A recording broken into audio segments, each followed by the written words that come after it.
The moment Elena Ward turned the handle to Victor Hale's bedroom door, she knew her carefully rebuilt life was about to shatter. For 9 years, she'd run from the dangerous pull between them, the forbidden heat that had nearly destroyed her brother's trust and her own sanity. Now, at midnight in his private wing, she stood frozen as Victor's steel-gray eyes locked onto hers with recognition that burned through every defense she'd constructed. When he reached past her shoulder and turned the lock with a deliberate click, the sound echoed like a verdict. Some doors, once opened, can never be closed again.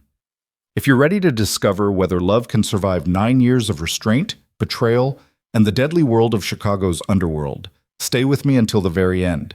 And don't forget to hit that like button and comment with your city so I can see how far Elena and Victor's story reaches across the world.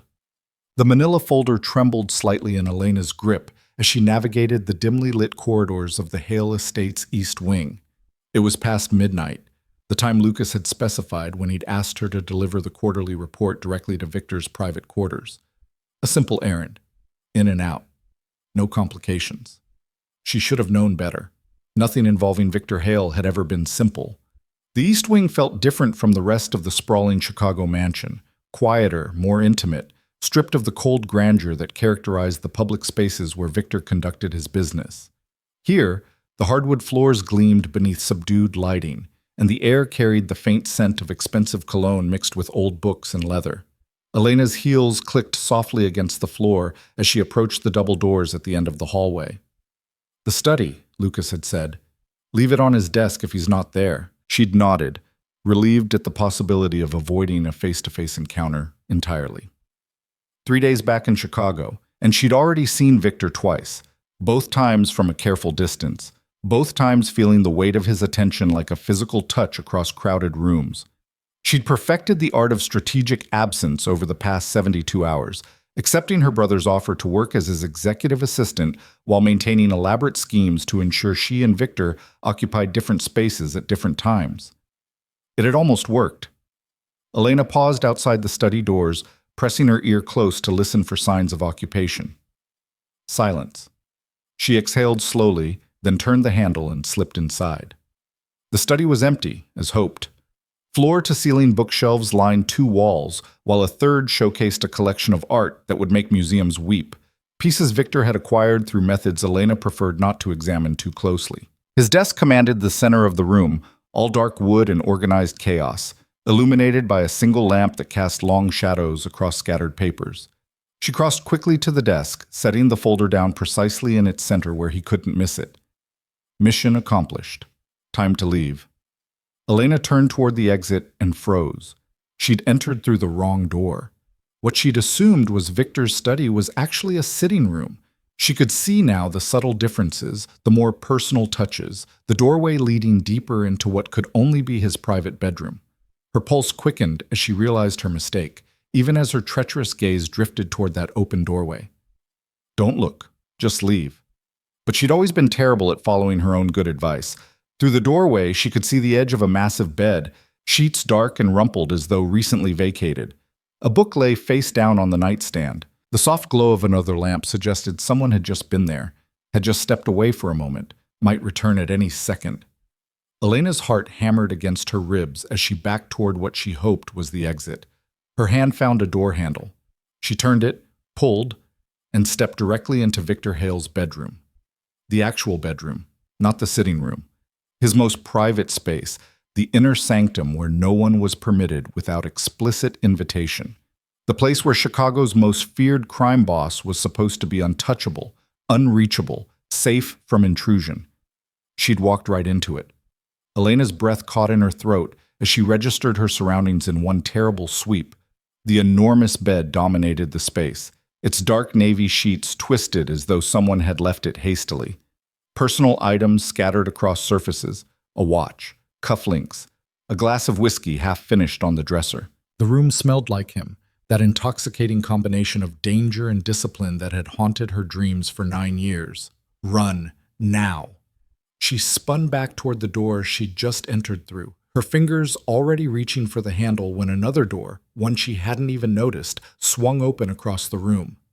Victor stepped through, a towel wrapped low around his hips and water still glistening on his bare shoulders, from what was clearly a recent shower.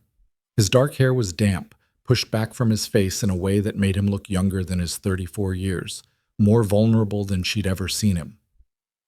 They both stopped moving. The distance between them couldn't have been more than 15 feet, but it felt simultaneously like miles and inches. Elena's mind went blank, her carefully prepared excuses evaporating as Victor's gray eyes widened in recognition, then darkened with something far more dangerous than surprise. Elena. Her name came out rough, almost strangled. What are you doing here? Her voice failed completely. She tried again. Lucas sent me. To deliver a report. I thought this was the study. The door was unlocked. I didn't mean to. You're in my bedroom. He said it quietly, stating a fact that needed no emphasis. His gaze swept over her in a way that made her skin burn, taking in her professional pencil skirt and silk blouse, the folder still clutched against her chest like a shield. At midnight. I was leaving. I am leaving. Elena turned back to the door, her hand closing around the cool metal of the handle. That's not the exit. She froze, looking at the door more closely. He was right. It was a closet door, not a hallway exit. Heat flooded her cheeks as she realized just how thoroughly she'd become disoriented. Other side of the room, Victor continued, his voice carrying an edge she couldn't quite identify. Behind you. Elena turned slowly, carefully keeping her gaze away from where he stood in nothing but that towel. She could see the proper exit now, could calculate the exact path she'd need to take to reach it, except that path would require walking directly past Victor, close enough to touch, close enough to smell the soap on his skin and feel the heat radiating from his body. Some analytical part of her brain noted that he wasn't moving to accommodate her escape. He stood perfectly still in the doorway of what was clearly an ensuite bathroom, watching her with an intensity that made her feel like prey caught in a predator's sights. I should go. She forced the words out, forced her feet to move, one step and then another toward the exit that seemed to grow farther away with each inch she covered.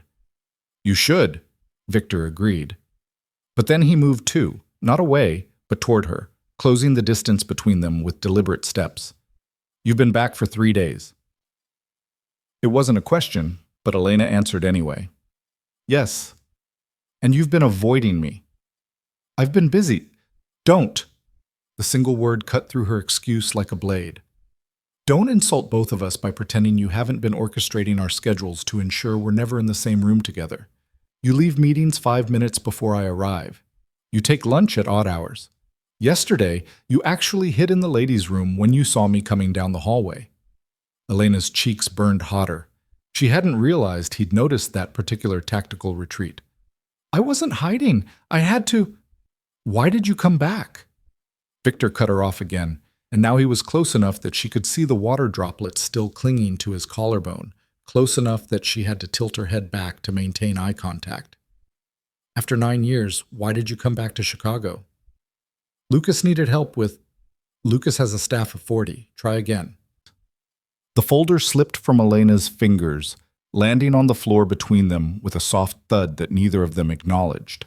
Her heart was racing so fast she felt dizzy, her carefully constructed defenses crumbling under the weight of his proximity, and the question she'd been asking herself every day since she'd boarded the plane back home. I missed my brother, she said, lifting her chin in defiance. Is that so hard to believe? No. Victor's hand came up, and for one breathless moment Elena thought he might touch her face. Instead, his fingers curled into a fist and dropped back to his side. What's hard to believe is that you'd put yourself through this, through being close to me again, just for Lucas. You don't know what I would do for my brother. I know exactly what you'd do for your brother. Something sharp flashed through Victor's expression, old pain mixing with fresh anger. You'd leave behind everything you wanted. You'd build a life 2,000 miles away. You'd stay gone for 9 years without a single visit, without a single phone call that wasn't carefully scheduled when you knew I wouldn't be around. Victor, you'd sacrifice your own happiness to keep his trust. He took another step closer, close enough now that Elena could feel the heat of his skin, could see the way his jaw clenched with restraint. So I'll ask you again, Elena, why did you really come back? the truth lodged in her throat, too dangerous to voice, too persistent to swallow. Because I couldn't stay away anymore.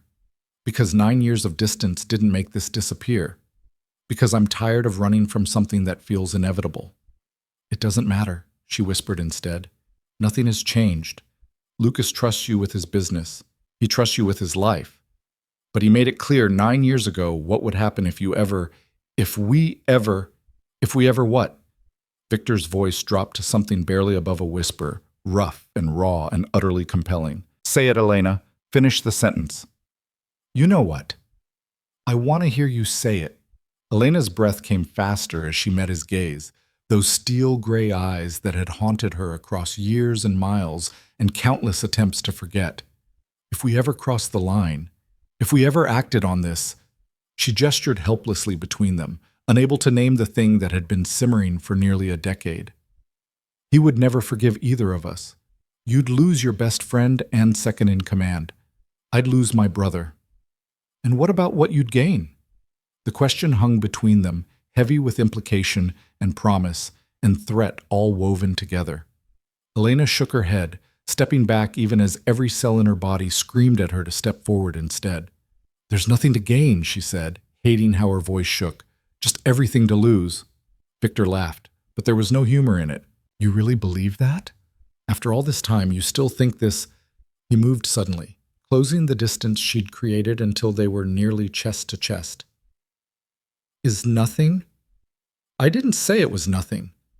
Elena's back hit the wall she hadn't realized was behind her, trapping her between expensive wallpaper and Victor's overwhelming presence. I said there's nothing to gain from acting on it. Liar. The word should have offended her. Instead, it sent electricity racing down her spine, igniting nerves she'd thought she'd successfully numbed over 9 years of deliberate distance. You need to let me leave. She tried to sound firm, commanding, in control. Instead, she sounded breathless and desperate and utterly unconvincing. The door's unlocked. Victor braced one hand against the wall beside her head, his body creating a cage she could easily escape if she wanted to. They both knew she didn't want to. You can walk out any time. Then why aren't you moving? Because maybe I'm tired of being the only one who exercises restraint. His free hand came up, fingers threading through her dark hair, in a gesture so achingly familiar that Elena's eyes fluttered closed, despite every instinct screaming at her to maintain her guard. Maybe I'm tired of watching you pretend this doesn't exist. That we don't exist. We don't exist, Elena forced out, even as she felt herself leaning into his touch like a flower seeking sunlight after a long winter. We never existed. We were just a moment. A mistake that almost happened. A mistake. Victor's thumb brushed against her cheekbone, tracing the bone structure with reverence that contradicted his harsh tone. Is that what you call it? The best thing that almost happened to both of us? The worst thing. But her hands betrayed her, coming up to rest against his bare chest where she could feel his heart racing as fast as her own. It would have destroyed everything. It already destroyed everything. His forehead dropped to rest against hers, their breath mingling in the minimal space between their mouths. Do you have any idea what the last 9 years have been like? Do you know how many times I've picked up the phone to call you, only to remember that you left specifically to get away from me? Not from you. The confession escaped before she could stop it. From this, from wanting something I couldn't have. And now? Victor's voice had gone dangerously soft, his thumb still tracing patterns on her skin that made coherent thought nearly impossible. Now that you're back, now that we're here in my bedroom at midnight with no one to interrupt us, no one to save us from ourselves, what do you want now? Elena opened her eyes to find him staring at her with an intensity that stole what little remained of her breath. This close, she could see the faint scar above his left eyebrow from a fight when he was 17. Could count the different shades of gray in his eyes, slate and steel and storm clouds all woven together. Could trace the sharp line of his jaw and the way his pulse hammered in his throat, visible proof that he was just as affected as she was. I want... The word stuck, too honest and too dangerous. She tried again. I want what I've always wanted, for this to not matter, for the wanting to stop. That's not going to happen. I know. The admission seemed to break something in both of them. Victor's hand tightened in her hair, tilting her head back further, and Elena's fingers curled against his chest, nails digging into skin she'd dreamed about touching for far too long. "Tell me to leave," she whispered. "Tell me to walk out that door and never come back." "No. Victor, 9 years ago, I let you go because Lucas asked me to. Because you were 21 and I was 25, and it seemed like the right thing to do. Give you space to grow up, to build a life, to figure out what you wanted without my influence." His voice had gone rough with emotion, each word seeming to cost him something. "I told myself it was temporary, that you'd come back when you were ready, when enough time had passed that Lucas would understand. I waited, Elena. I stayed out of relationships that meant anything. I kept myself available for a future that you seemed determined never to let happen. That's not fair. Nothing about this is fair." His thumb traced her lower lip, and Elena's breath hitched audibly. "But I'm done pretending. I'm done exercising restraint and doing the right thing and respecting boundaries that only exist because we're both too scared to challenge them." "I'm not scared." The lie was automatic, defensive. Victor smiled, but it didn't reach his eyes. "Yes, you are. You're terrified. Of this? Of me. Of what happens if we stop fighting and just let ourselves feel what we've been feeling since you were 19 years old and looked at me across a crowded room like I was the answer to a question you'd been too afraid to ask." The memory slammed into Elena with physical force. That charity gala where she'd been home from her sophomore year of college, where she'd seen Victor standing with her brother and felt the ground shift beneath her feet. The moment their eyes had met across the distance and something fundamental had changed in her understanding of desire, of wanting, of what it meant to crave something you couldn't have. "That was a long time ago," she managed. "It was 9 years ago, and nothing has changed except that we're both older now, both supposedly wiser, both supposedly better at controlling ourselves." Victor's hand slid from her hair to cup her face, his touch achingly gentle despite the tension coiling through every line of his body. "Tell me I'm wrong. Tell me you don't still feel it." Elena knew she should lie, should protect them both from the consequences of honesty, should retreat behind the walls she'd spent 9 years constructing specifically to defend against this moment. Instead, she told the truth. "I feel it," she whispered, her hands sliding up from his chest to his shoulders, feeling the muscles bunch beneath her touch. "I've never stopped feeling it. It's why I left. It's why I stayed away so long. And it's—" her voice broke slightly. "It's why I came back." The confession hung in the air between them, transforming everything and nothing all at once. Victor's eyes darkened to almost black, his fingers tightening against her face as his gaze dropped to her mouth. "Elena." Her name sounded like a prayer and a curse intertwined. "If you want me to stop, you need to say it now, because in about 5 seconds I'm going to kiss you, and once I start, I don't think I'll be able to stop." She should say it, should push him away and run for that door and never look back, should protect her relationship with Lucas, should preserve the careful balance that kept Chicago's underworld functioning smoothly, should do literally anything except what she did next. Elena rose onto her toes, eliminating what little distance remained between them, and whispered against his lips, "Then don't stop." Victor's control shattered. His mouth claimed hers with 9 years of pent-up hunger and restraint unleashed all at once. There was nothing gentle about it, nothing tentative or exploratory. This was desperation given physical form, want transformed into action, the culmination of nearly a decade of denial finally breaking free. Elena gasped against his mouth, and Victor took advantage, deepening the kiss until she couldn't tell where she ended and he began. His hands were in her hair, on her face, sliding down to her waist to pull her flush against him. Her own hands traced the muscled planes of his back, mapping territory she'd only imagined, discovering that reality was so much better than fantasy. This was what she'd run from, this overwhelming, consuming, absolutely terrifying connection that made everything else fade into insignificance. When Victor kissed her, Chicago disappeared. Her brother disappeared.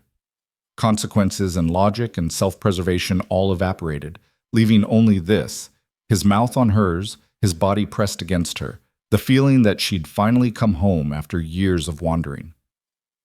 "We shouldn't—" Elena tried to inject reason between kisses, even as her body arched into his touch. We can't. Stop talking. Victor's mouth moved from her lips to her jaw, trailing fire down the column of her throat. For once in your life, Elena, stop thinking and just feel. So she did. She let herself feel the silk of his damp hair between her fingers, the roughness of his stubble against her neck, the hard planes of his body fitted against her softer curves.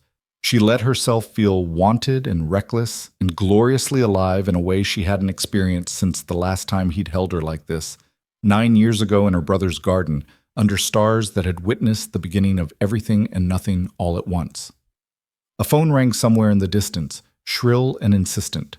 They both ignored it. Victor's hands found the buttons of her blouse, fumbling slightly in his haste. "Tell me to stop," he demanded between kisses, even as his fingers made quick work of the first button, then the second. "Tell me this is a mistake." "It is a mistake." But Elena was already pulling at the towel around his hips, already pressing closer instead of pulling away. "The biggest mistake we could possibly make." "Then why does it feel so right?" Before she could answer, footsteps sounded in the hallway outside, heavy, approaching footsteps that sent reality crashing back with brutal force. Victor's body went rigid, his hands stilling against her partially unbuttoned blouse. They stared at each other in horror as the footsteps grew louder, closer. "Victor?" Lucas's voice carried through the door, followed by a firm knock. "You in there? We need to talk about the Martinez situation. It can't wait." Elena's heart stopped. Her brother, her protective, perceptive, would absolutely murder them, both brother, was standing less than 10 feet away while she was pressed against the wall of Victor's bedroom, her blouse half undone and her lips swollen from kisses she shouldn't have allowed. Victor moved with impressive speed, stepping back and grabbing a shirt from a nearby chair in one fluid motion. His eyes met Elena's with an intensity that promised this wasn't over, that they would finish this conversation even if the universe seemed determined to interrupt. "Give me 2 minutes," Victor called back, his voice remarkably steady given that he'd been seconds away from... Elena cut that thought off sharply. "I'll meet you in the study." "Everything okay?" "Fine. 2 minutes." The footsteps retreated, and Elena released a breath she hadn't realized she'd been holding. Her hands shook as she started rebuttoning her blouse, fingers clumsy with adrenaline and interrupted desire. "That was," she started, "too close." Victor finished pulling on his shirt, running a hand through his still damp hair in frustration. "Elena, don't." She held up a hand, needing distance and clarity before he said something that would make leaving impossible. "This was... We got carried away. It won't happen again." "Yes, it will." He said it with absolute certainty, crossing back to her despite her defensive posture. His hand cupped her face again, thumb tracing her kiss-swollen bottom lip. "This isn't over. Whatever just happened here, whatever we just started, we're going to finish it. We can't. We will." Victor leaned down, pressing one more kiss to her forehead with devastating tenderness. "Because you didn't come back to Chicago just to run away again, and I didn't wait 9 years just to let you go without a fight. Lucas will have to understand that some things are inevitable." He stepped back, giving her space but keeping his eyes locked on hers. "Now go. Use the servant's stairs at the end of the hall. I'll distract him long enough for you to get back to the West Wing." Elena nodded, not trusting her voice. She moved toward the door on shaking legs, her mind still reeling from what had just happened, from what had almost happened. "Elena." Victor's voice stopped her at the threshold. She looked back to find him watching her with an expression that was equal parts promise and threat. "This isn't over," he repeated. "Not even close." She didn't respond, couldn't respond. Instead, she slipped through the door and into the dimly lit hallway, pressing one hand against her racing heart as she tried to remember how to breathe. Behind her, she heard the soft click of Victor's door closing, followed by the sound of his voice greeting her brother with easy familiarity. As if the last 10 minutes hadn't happened, as if the world hadn't just tilted on its axis. Elena made it to the servant's stairs and down 2 flights before her legs gave out. She sank onto a step in the darkness, pressing her fingers to her lips where she could still feel the ghost of his kiss, still taste the promise of something dangerous and inevitable and absolutely forbidden. She'd come back to Chicago telling herself it was temporary, a favor for Lucas, a brief return to tie up loose ends before heading back to her carefully constructed life in Seattle.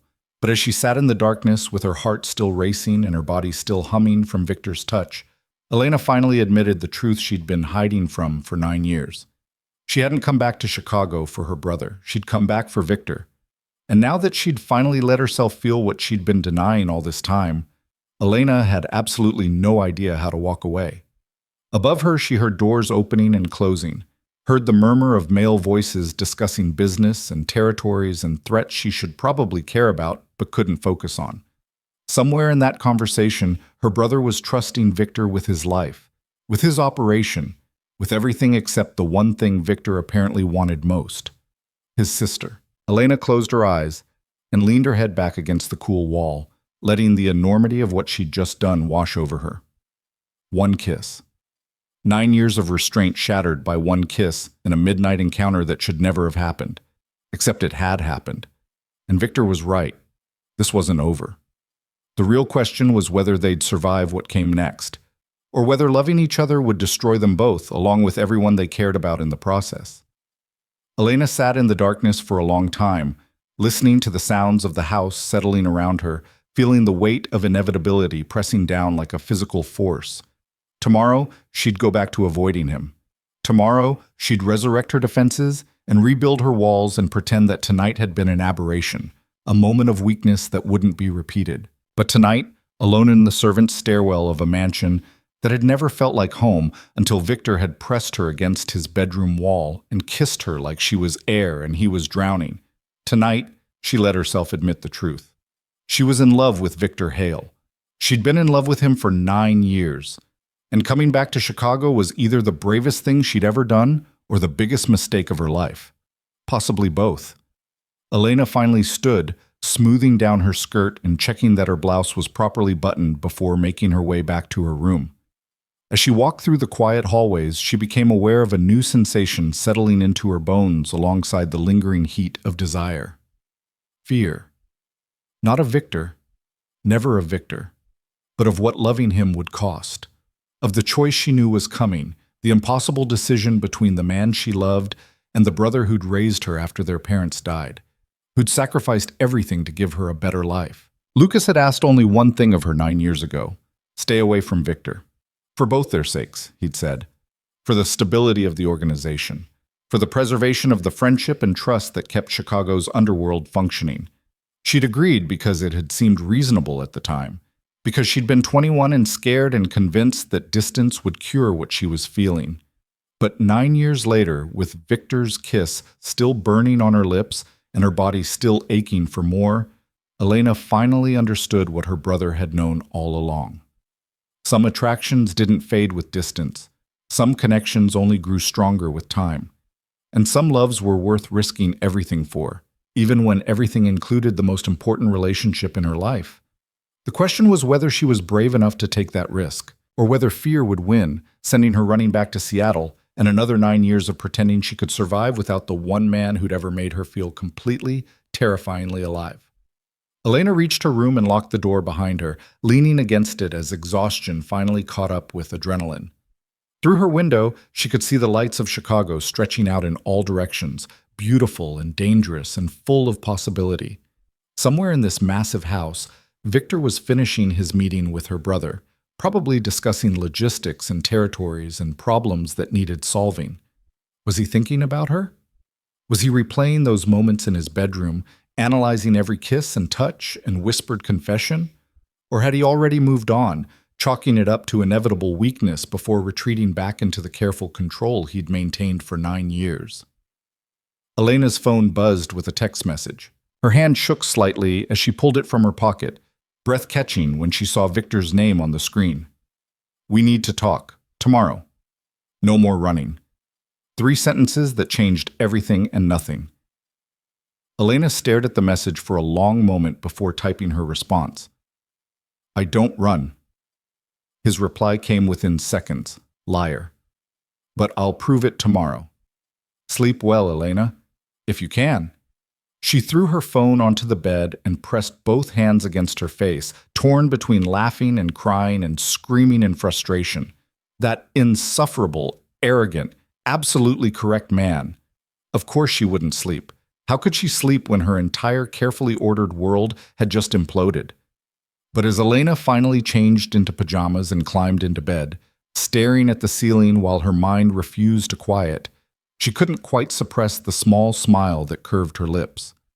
Tomorrow, they would talk. Tomorrow, decisions would be made. Tomorrow, the consequences of tonight would come crashing down.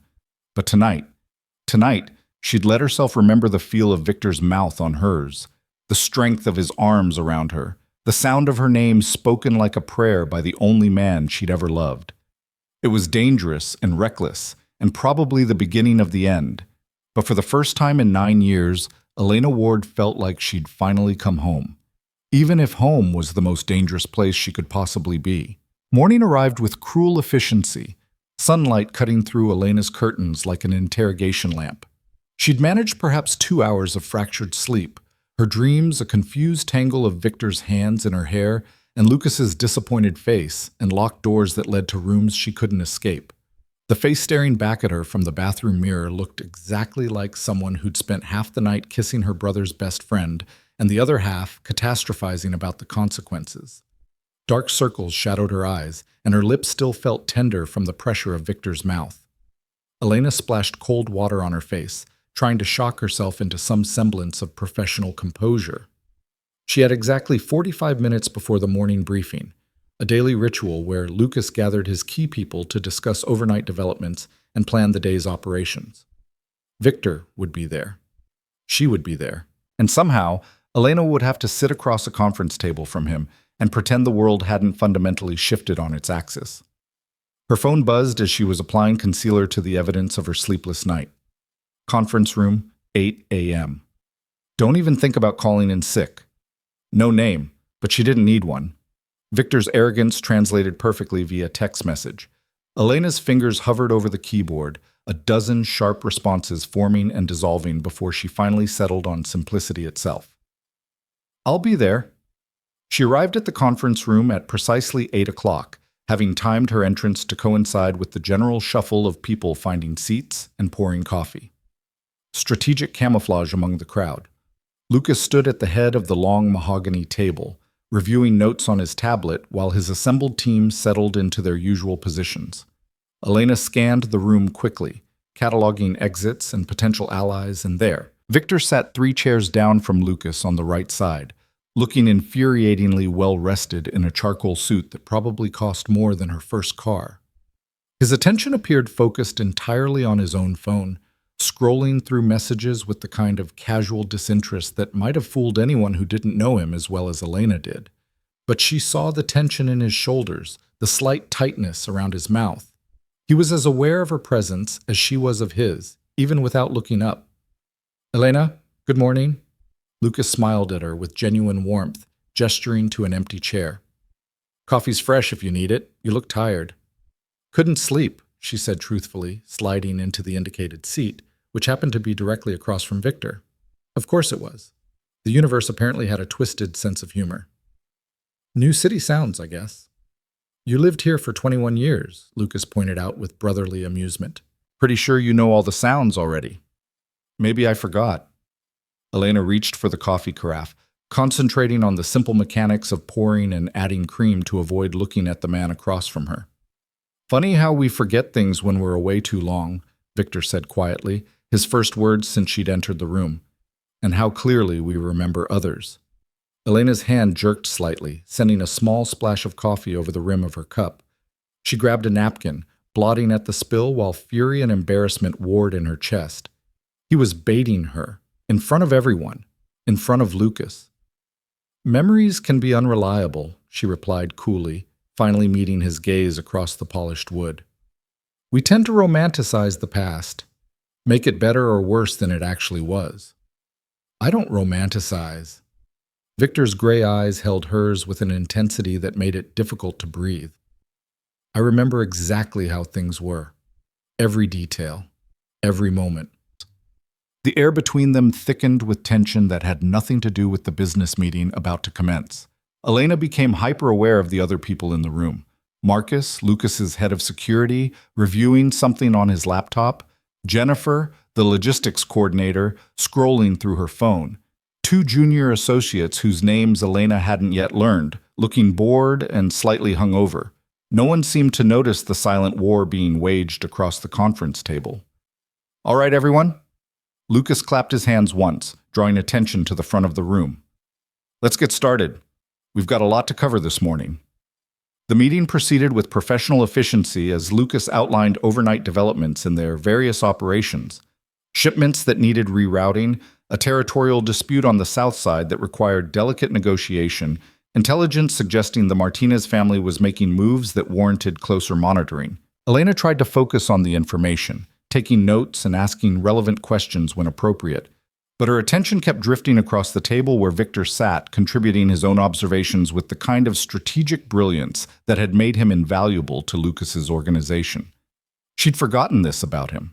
Or maybe she'd forced herself to forget. How his mind worked like a chess master's, always seeing 3 moves ahead, anticipating problems before they materialized and proposing solutions that seemed obvious only after he'd articulated them. "What do you think, Elena?" Lucas's question snapped her back to full attention. "I'm sorry, what?" Her brother raised an eyebrow, clearly surprised by her inattention. "The Martinez situation. You worked on some analysis of their trafficking routes last year in Seattle. Any insights on their probable next moves?" Heat crept up Elena's neck as she felt every eye in the room turn toward her, including Victor's knowing gaze. She scrambled to reconstruct the last 5 minutes of conversation she'd only half heard, pulling from memory of work she'd done months ago.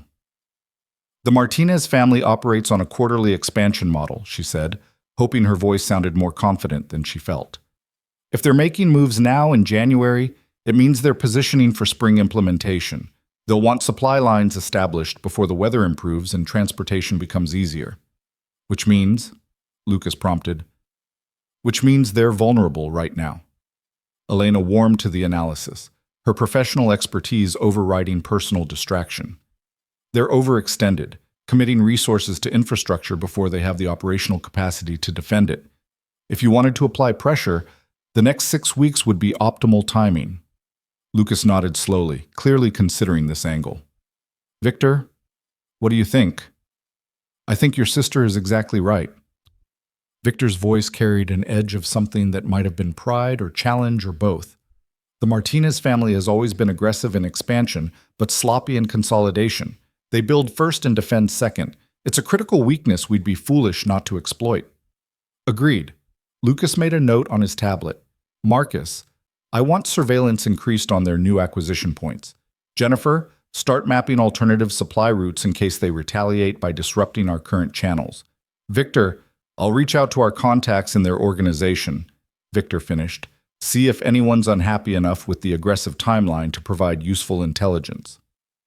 The meeting continued for another 40 minutes, covering territory disputes and financial projections and personnel issues that required Lucas's final approval. Through it all, Elena maintained rigid professional composure, contributing when asked and staying silent when not, all while desperately aware of Victor's presence across the table. He wasn't looking at her anymore, at least not obviously, but she could feel his attention like a physical weight, could sense him tracking her every movement and word with the same intensity he'd shown last night when his hands had been in her hair and his mouth had been claiming hers. When Lucas finally dismissed everyone, Elena gathered her notes with perhaps more haste than strictly necessary, already planning her escape route. "Elena, hang back a minute," Lucas said casually, destroying that plan entirely. "I want to talk to you about something." Her stomach dropped. He knew. Somehow he'd figured it out. Maybe he'd seen something in how she and Victor had looked at each other. Maybe... "The rest of you, out," Lucas continued, and the room emptied quickly. Everyone except Victor, who remained in his seat, watching Elena with unreadable eyes. "You too, Vic." Victor didn't move. "This involves me." "No, it doesn't." "Lucas, out." Lucas's voice hardened into the tone that had built an empire and enforced loyalty across Chicago's underworld. "I need to talk to my sister." alone. For a long moment, Victor stayed perfectly still, tension radiating from every line of his body. Then he stood with fluid grace, buttoning his suit jacket and collecting his phone. As he passed behind Elena's chair, his fingers brushed against her shoulder, so briefly that it might have been accidental, except nothing Victor did was ever accidental. The touch burned through the silk of her blouse like a brand. When the door finally closed behind him, leaving Elena alone with her brother, the silence felt suffocating. "So," Lucas said eventually, moving to take the seat Victor had vacated, directly across from her. "You want to tell me what's going on?" "I don't know what you mean." "Elena," her brother's voice gentled, filling with a concern that was somehow worse than anger would have been. "I've known you your entire life. I raised you after Mom and Dad died. You think I can't tell when something's wrong?" "Nothing's wrong," Elena insisted, even as her traitorous hands gripped her coffee cup too tightly. "I'm just tired. Adjusting to being back." Lucas studied her with the same analytical intensity he brought to business negotiations and territorial disputes, the look that had always been able to see straight through her best lies. "You've been back 3 days," he said quietly. "And in those 3 days, you've been jumpier than I've ever seen you. You barely ate dinner last night. You look like you didn't sleep. And just now, in that meeting, you were so distracted I had to repeat your name twice."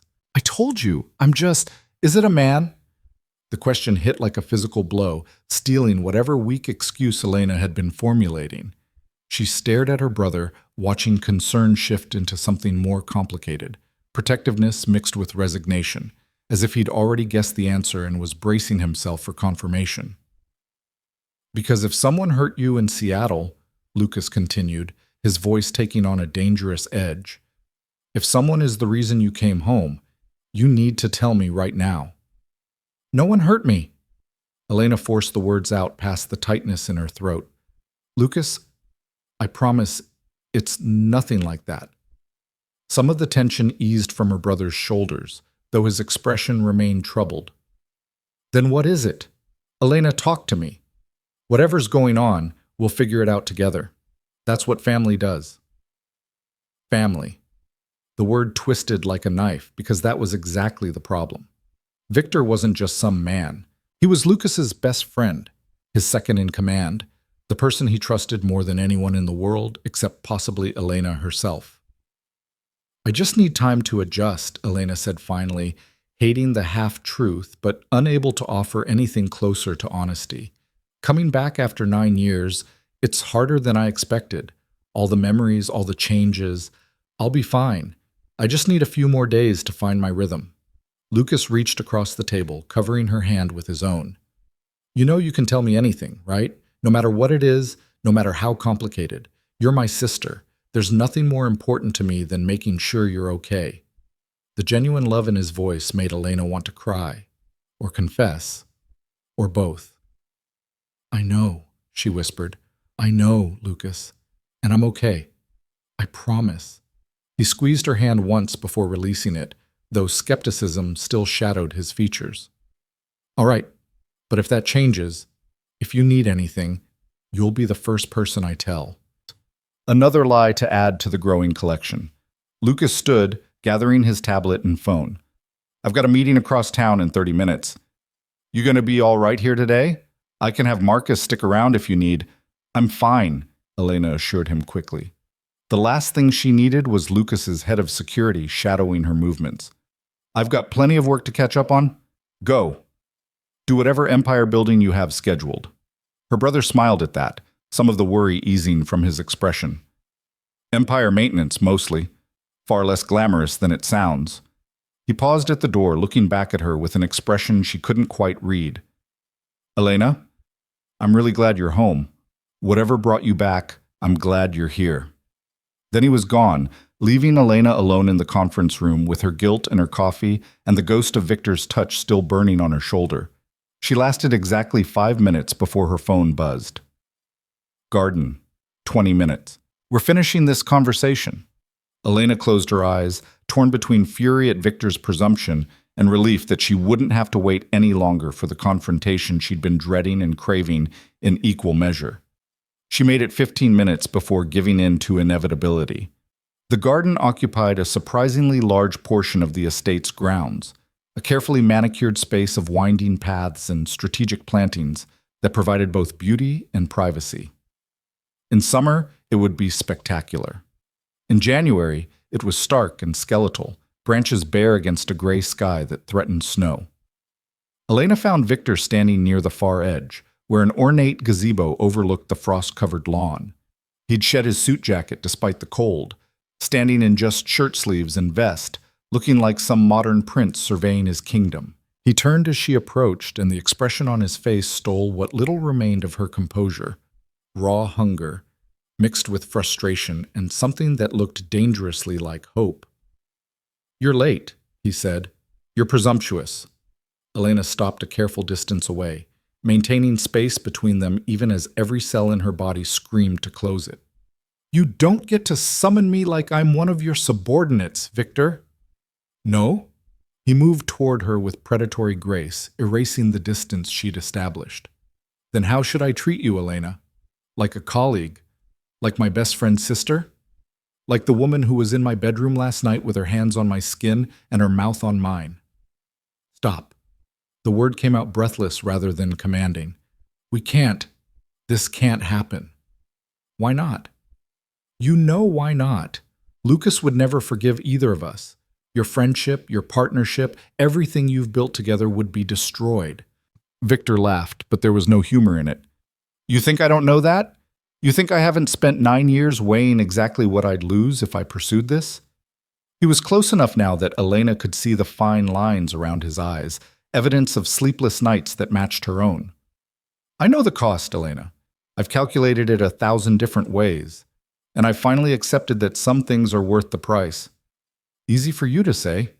Anger flared in Elena's chest, hot and defensive and entirely necessary to combat the treacherous hope his words sparked. "Lucas is your friend, your business partner, but he's my brother. The person who raised me, who sacrificed everything to give me a chance at a normal life. How am I supposed to look him in the eye and tell him I'm in love with the one man he specifically asked me to stay away from?" The confession escaped before she could stop it, hanging in the cold air between them like a visible thing. Victor went absolutely still. "Say that again." "Don't!" "Say it again, Elena." He closed the final distance between them, his hands coming up to frame her face with devastating gentleness. "Tell me what you just admitted." "It doesn't matter what I feel." Elena tried to step back, but Victor's hold remained firm without being forceful, a cage she could escape if she really wanted to. They both knew she didn't want to. "Feelings don't change reality. They don't change what this would cost." "You love me." Victor said it like a man confirming a miracle, his gray eyes searching hers with an intensity that made it impossible to look away. "After 9 years, after all that distance, after everything you did to try to kill this, you still love me?" "I never stopped loving you." The admission tore from somewhere deep in her chest, 9 years of denial finally breaking free. "That's the problem, Victor. I tried. I dated other men. I built a whole life in Seattle. I convinced myself that time and distance would cure this, but it didn't. It never did." "Then why did you stay away so long?" "Because loving you from 2,000 miles away was bearable." Elena's voice cracked slightly, tears she'd been fighting for days finally breaking free. "Missing you, wanting you, dreaming about you. I could survive that as long as I didn't have to see you, as long as I didn't have to face what I was giving up every single day." Victor's thumb brushed away a tear tracking down her cheek, his touch achingly tender. "And now? Now that you're here, now that you know I feel the same way, what's bearable now?" "Nothing." The word came out as barely more than a whisper. "Being near you and not touching you, sitting across from you in meetings and pretending you're just another colleague, watching you and knowing that wanting you means losing Lucas. None of it's bearable. It's torture." "Then stop torturing us both." Victor leaned his forehead against hers, their breath mingling in the space between their mouths. "Stop fighting this like it's something we can control or overcome. It's been 9 years, Elena. If this was going to fade, don't you think it would have happened by now?" What are you suggesting? That we just act on this and deal with the consequences later? Elena forced herself to pull back slightly, needing to see his face clearly. That we destroy your friendship with Lucas because we can't control ourselves? I'm suggesting we stop letting fear make our decisions.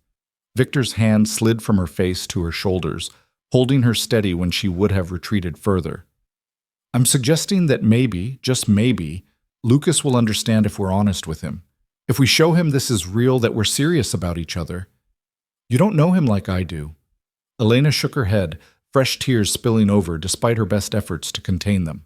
You didn't see his face 9 years ago when he figured out what was developing between us. He wasn't just disappointed, Victor. He was terrified.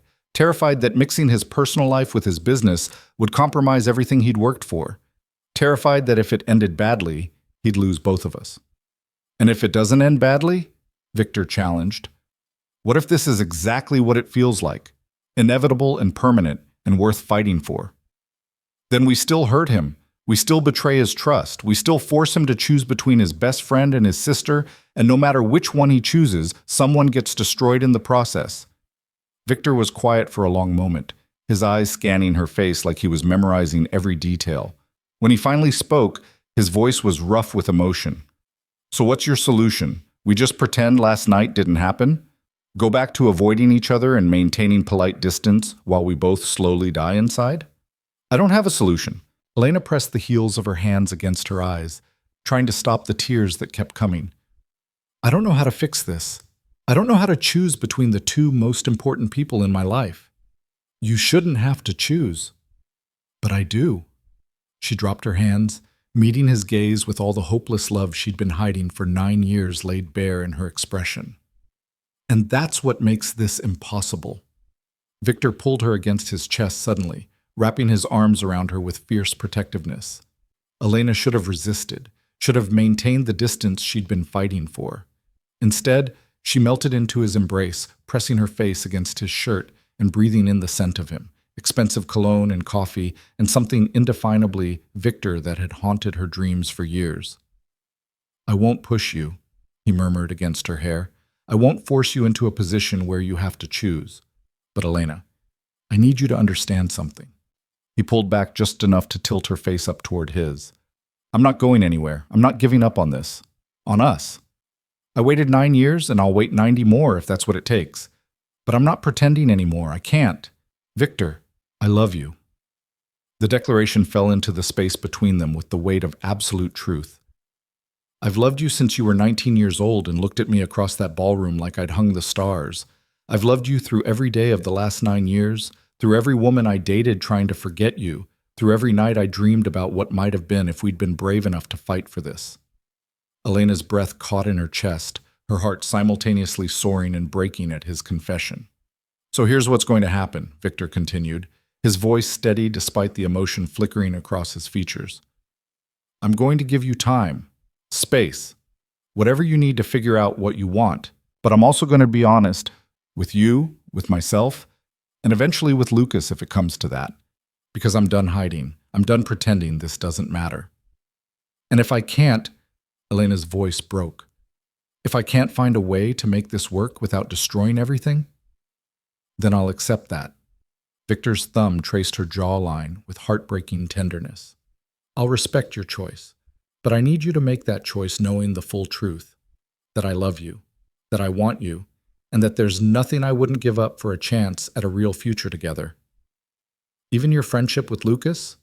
The question hung between them, heavy with implication. Victor's jaw tightened, pain flashing through his eyes before being replaced by iron determination.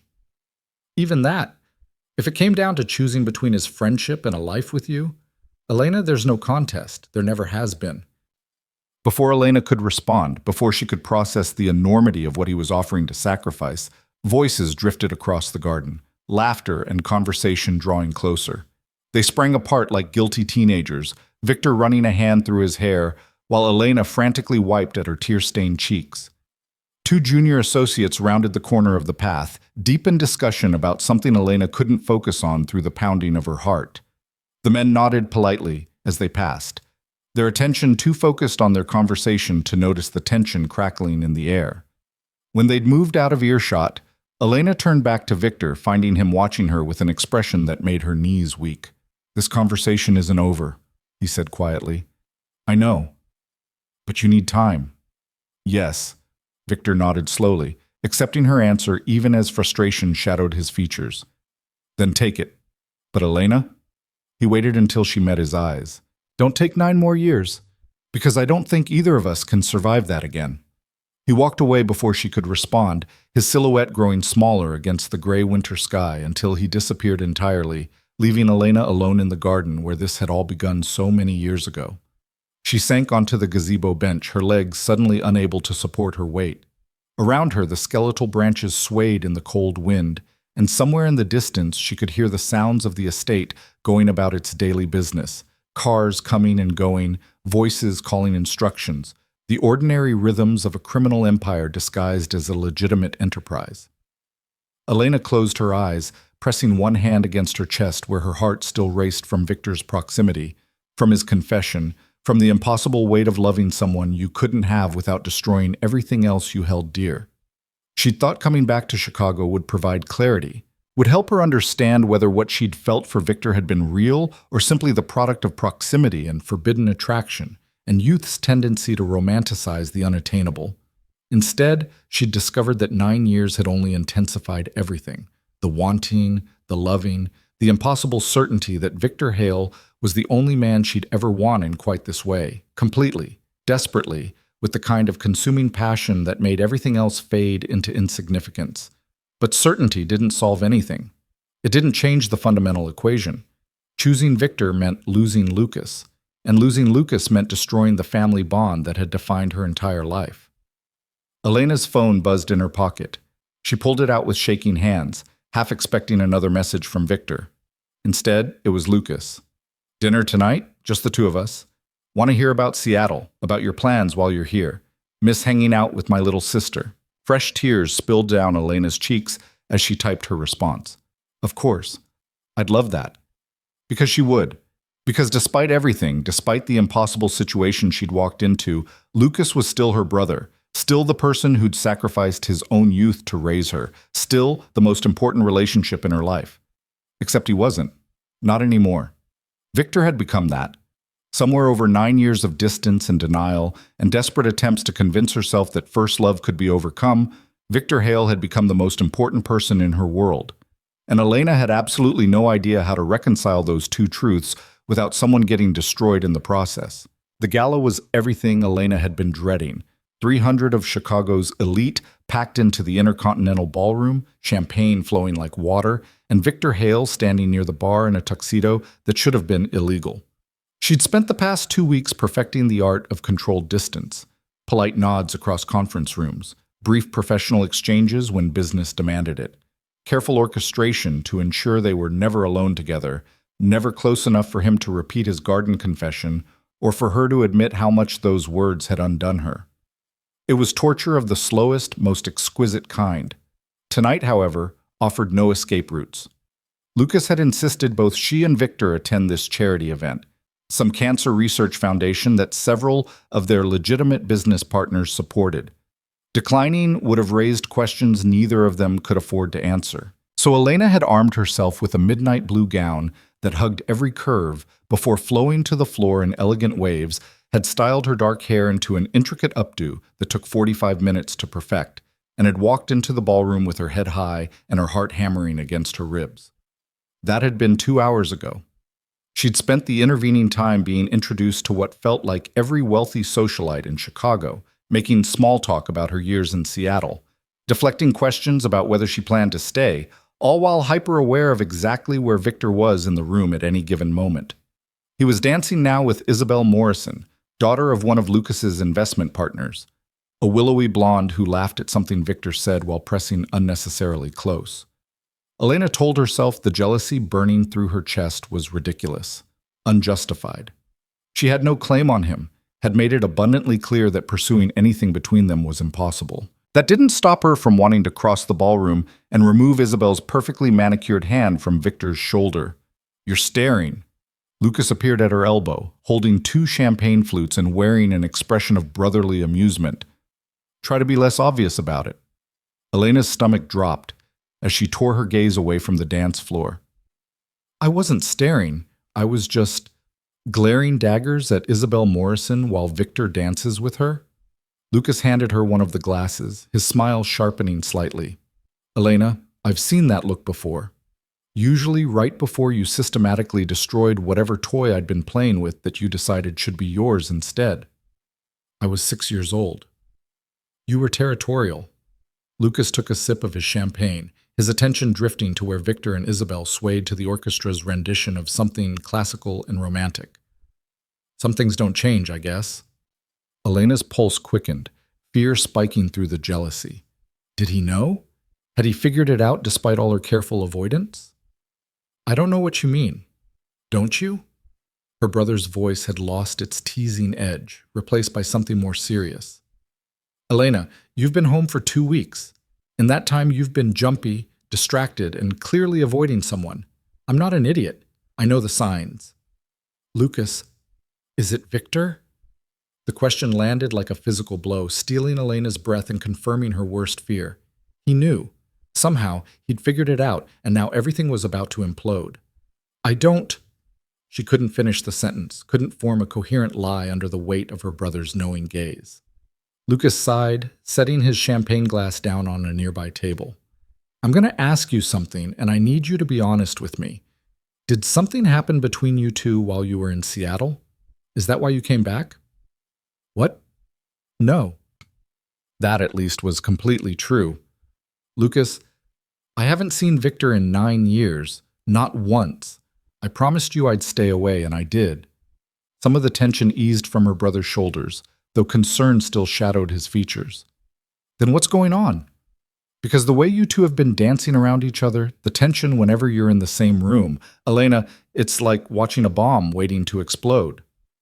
There's nothing going on, Elena insisted, hating the lie but unable to offer truth that would destroy them all. I think maybe it's just weird being back, seeing him again after so long. It brings up old feelings that I thought I'd dealt with. Old feelings that include wanting to murder any woman who gets too close to him. Elena flushed, caught in her own transparent jealousy. It's not like that. Isn't it?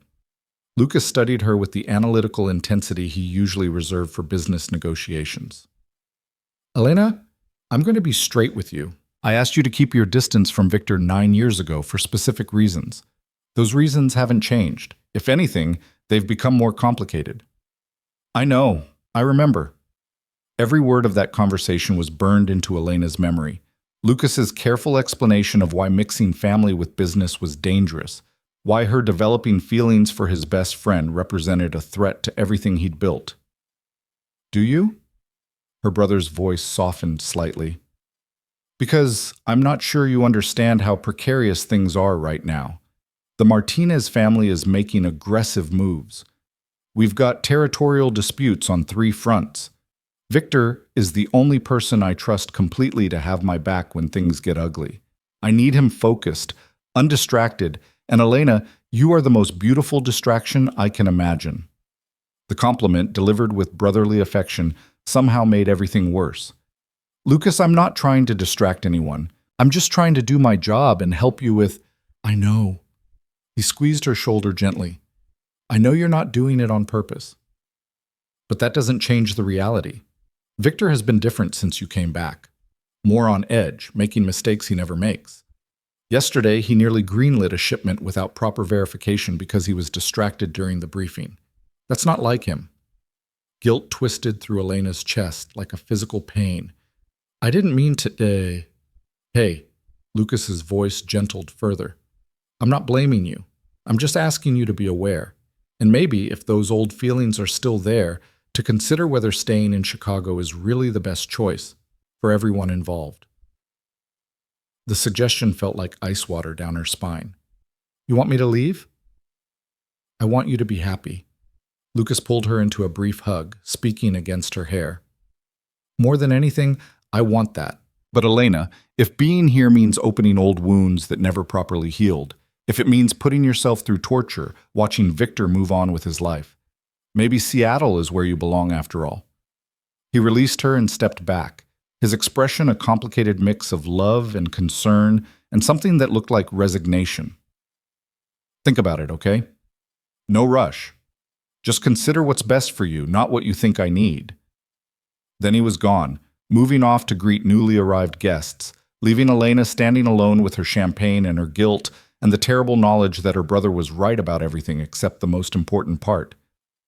Victor wasn't moving on with his life. He was waiting. For her. For some sign that she was ready to fight for what they both wanted despite the cost. And Elena was slowly realizing that she might not be strong enough to be what he needed. The orchestra transitioned to a new song, something slower and more intimate. Elena's attention drifted back to the dance floor against her will, finding Victor precisely where she'd known he would be, still with Isabel, though his expression had shifted to something politely distant rather than engaged. Then his eyes lifted, scanning the crowd until they found Elena across the ballroom. The impact of that gaze hit her like a physical force, stealing her breath and making the crowded room seem to narrow until only the two of them existed. She watched his jaw tighten, watched some decision crystallize behind his gray eyes. He said something to Isabel, probably an excuse, and began moving toward Elena with deliberate purpose. Panic spiked through her system. Not here, not in front of hundreds of people, not when Lucas had just finished warning her about being a distraction. Elena turned and walked quickly toward the terrace doors, needing air and space and distance from Victor's approaching form. The cold January night bit through her thin gown the moment she stepped outside, but she welcomed the shock of it, the way it cut through emotional confusion with physical discomfort. The terrace was blessedly empty, other guests clearly too smart to brave the freezing temperatures for fresh air. Elena moved to the railing, gripping the cold stone and staring out at Chicago's glittering skyline while she tried to regulate her breathing. Running away? Victor's voice came from behind her, closer than she'd expected. That's becoming a habit. I needed air. Elena didn't turn around, didn't trust herself to face him when her defenses were already this compromised. Go back inside, Victor. I'm sure Isabel is wondering where you went. I don't care what Isabel is wondering. His footsteps approached until she could feel him just behind her, close enough to block the wind but not quite touching. I care about why you looked like you wanted to commit murder when you saw me dancing with her. I didn't. Don't lie. Victor's hands came to rest on the railing on either side of hers, caging her in without actually making contact. I saw your face, Elena. Saw exactly what you were feeling. The same thing I feel every time I see you smile at another man or laugh at someone else's jokes. Elena closed her eyes, her fingers tightening on the stone until her knuckles went white. This isn't fair. No, it's not. His breath stirred the hair at her temple, warm against her chilled skin. But we're past fair now. We're past pretending this doesn't exist or that distance makes it manageable. Lucas just told me. Elena's voice cracked slightly. He basically asked me to leave, to go back to Seattle because having me here is distracting you, making you sloppy. Victor went very still behind her. He said that? Not in those exact words, but the message was clear. I'm a complication you don't need, a threat to everything he's built. She finally turned to face him, finding his expression tight with barely controlled anger.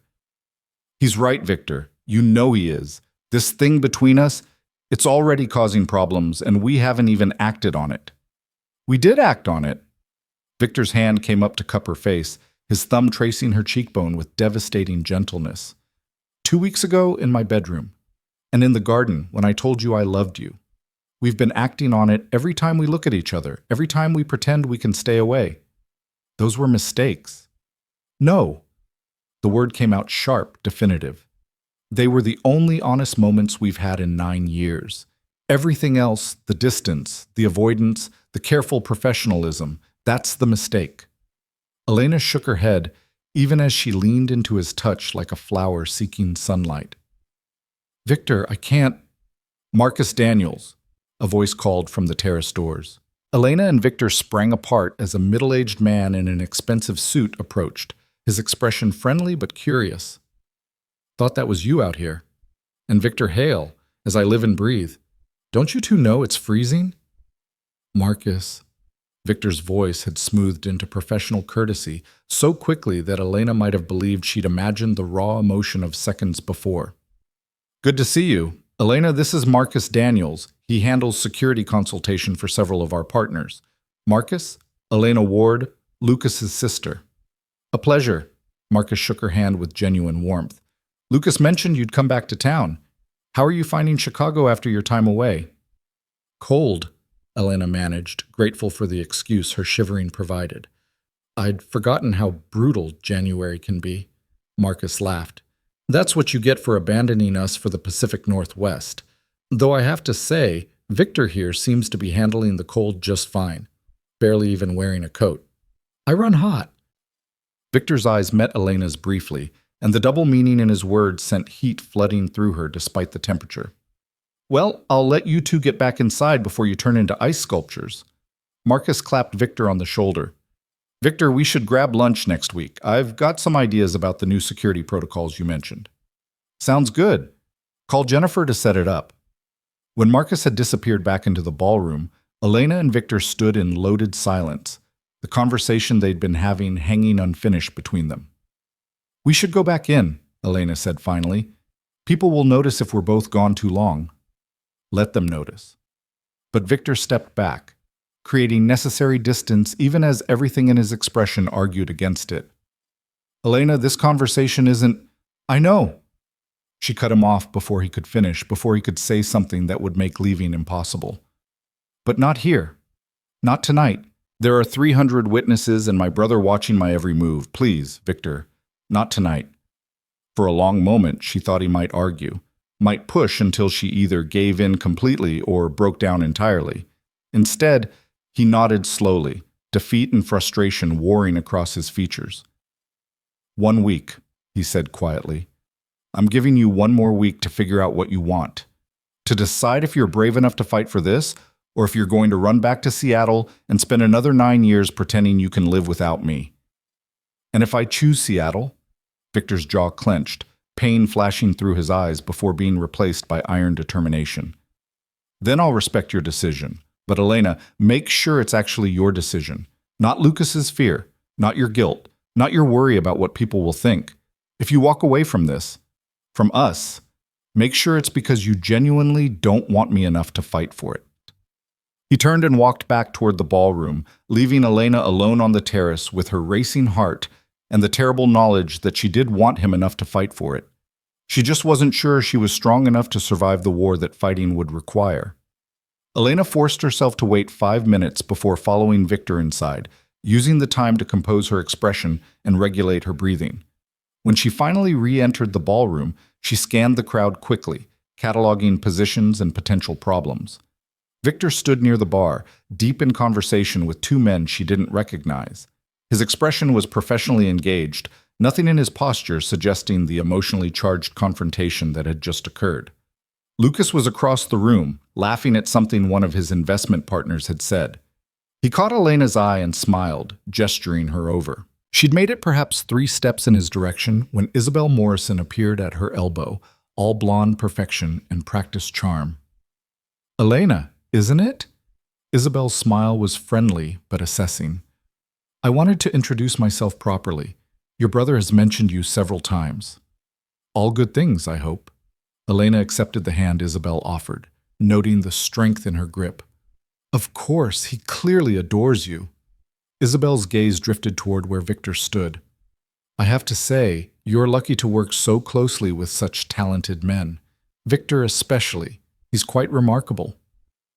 Something in Isabel's tone set Elena's teeth on edge, a possessiveness that had no right to exist, a claim being staked in the most polite possible terms. Victor is very good at what he does, Elena agreed neutrally. He certainly is. Isabel's smile sharpened slightly. We've been seeing each other, you know, nothing serious yet, but I have high hopes. He's exactly the kind of man I've been looking for. Powerful, intelligent, gorgeous. She paused, her eyes finding Elena's with deliberate challenge. Unmarried. The implication was clear. Victor was available, and Isabel intended to claim him.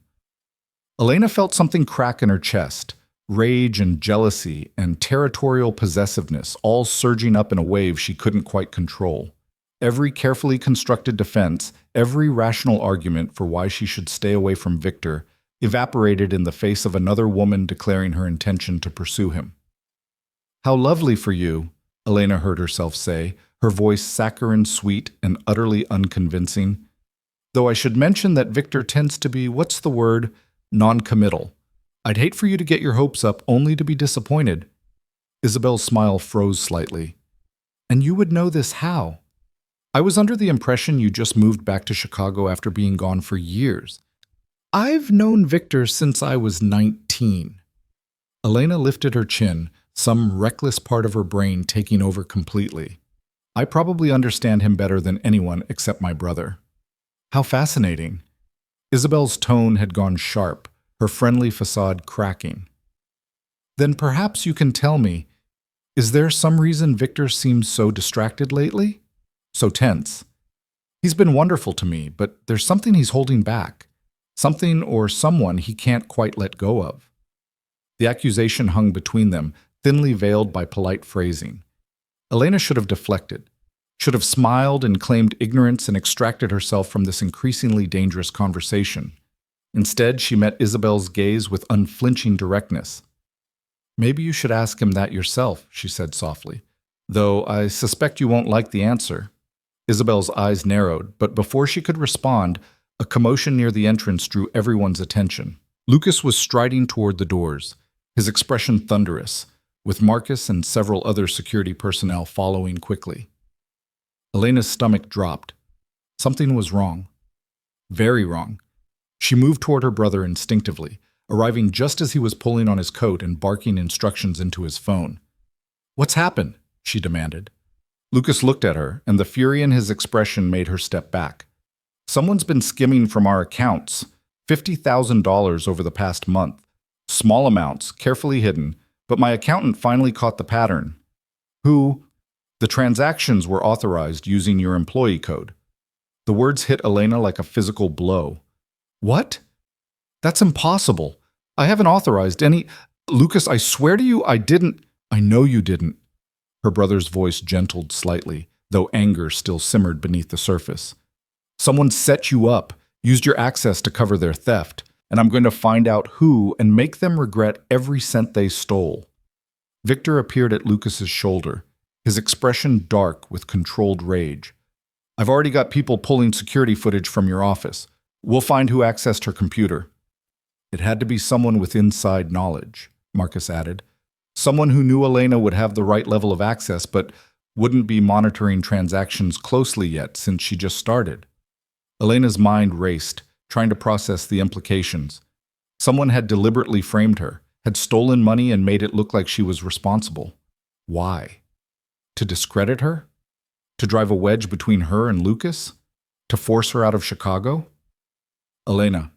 Lucas's hands gripped her shoulders, forcing her to focus on his face. "I need you to think.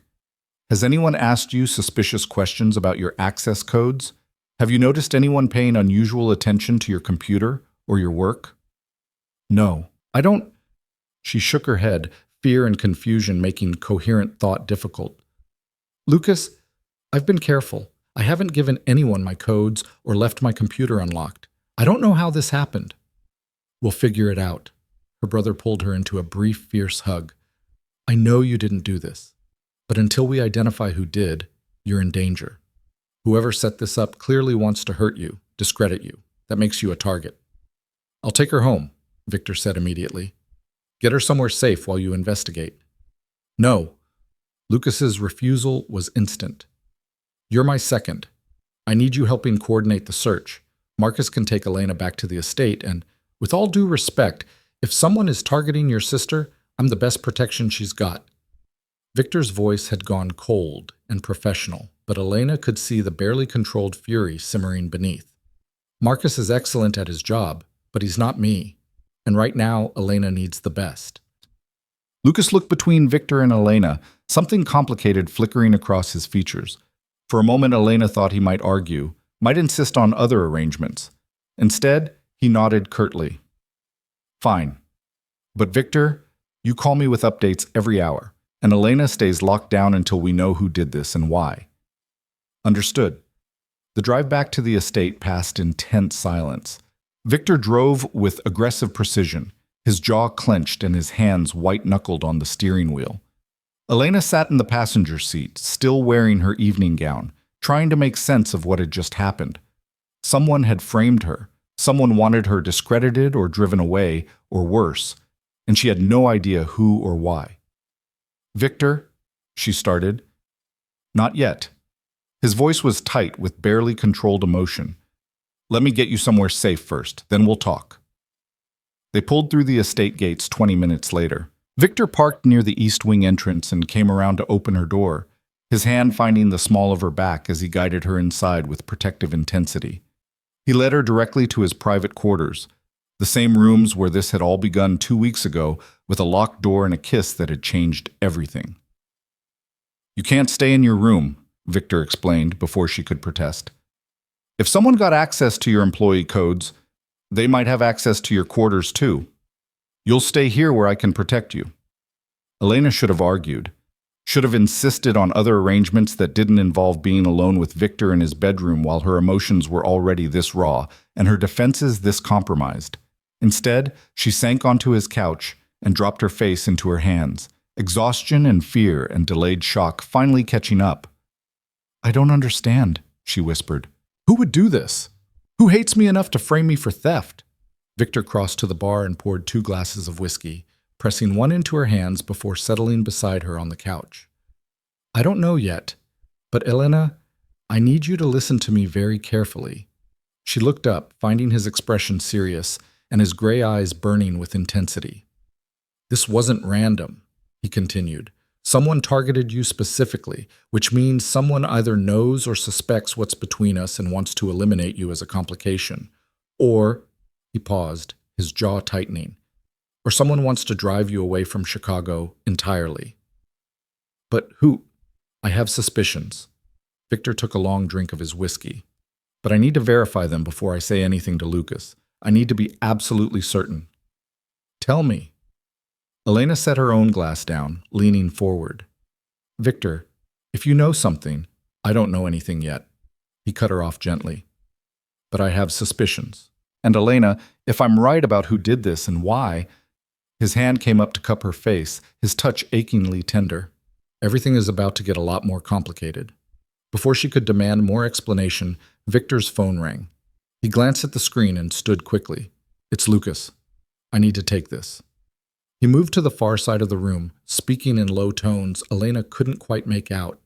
She watched him pace, watched tension coil through his shoulders and back, watched his free hand curl into a fist as whatever Lucas was telling him clearly made him furious.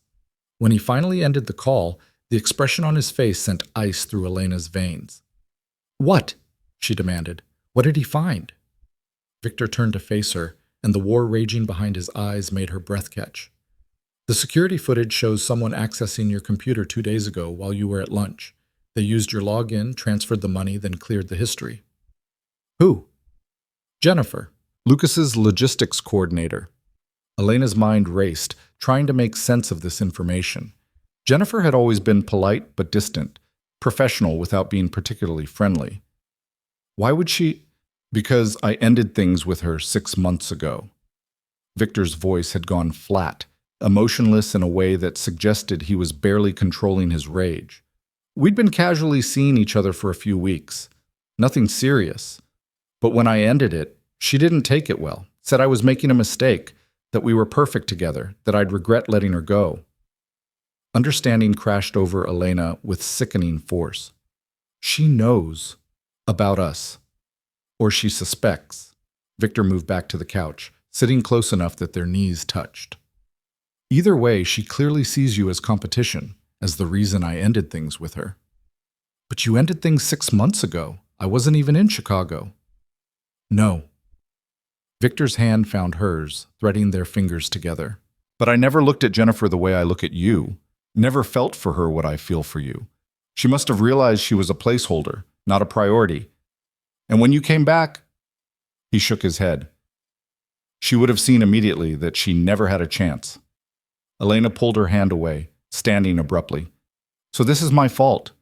Another woman's jealousy, another complication caused by this thing between us that we keep pretending doesn't affect anyone else." "This is not your fault." Victor stood too, his voice sharp. This is Jennifer making dangerous criminal choices because she can't accept reality. This is on her, not you. But it wouldn't have happened if I'd stayed in Seattle. Elena wrapped her arms around herself, suddenly cold despite the warmth of the room. Lucas was right. I'm a distraction, a complication. I put everything at risk just by being here.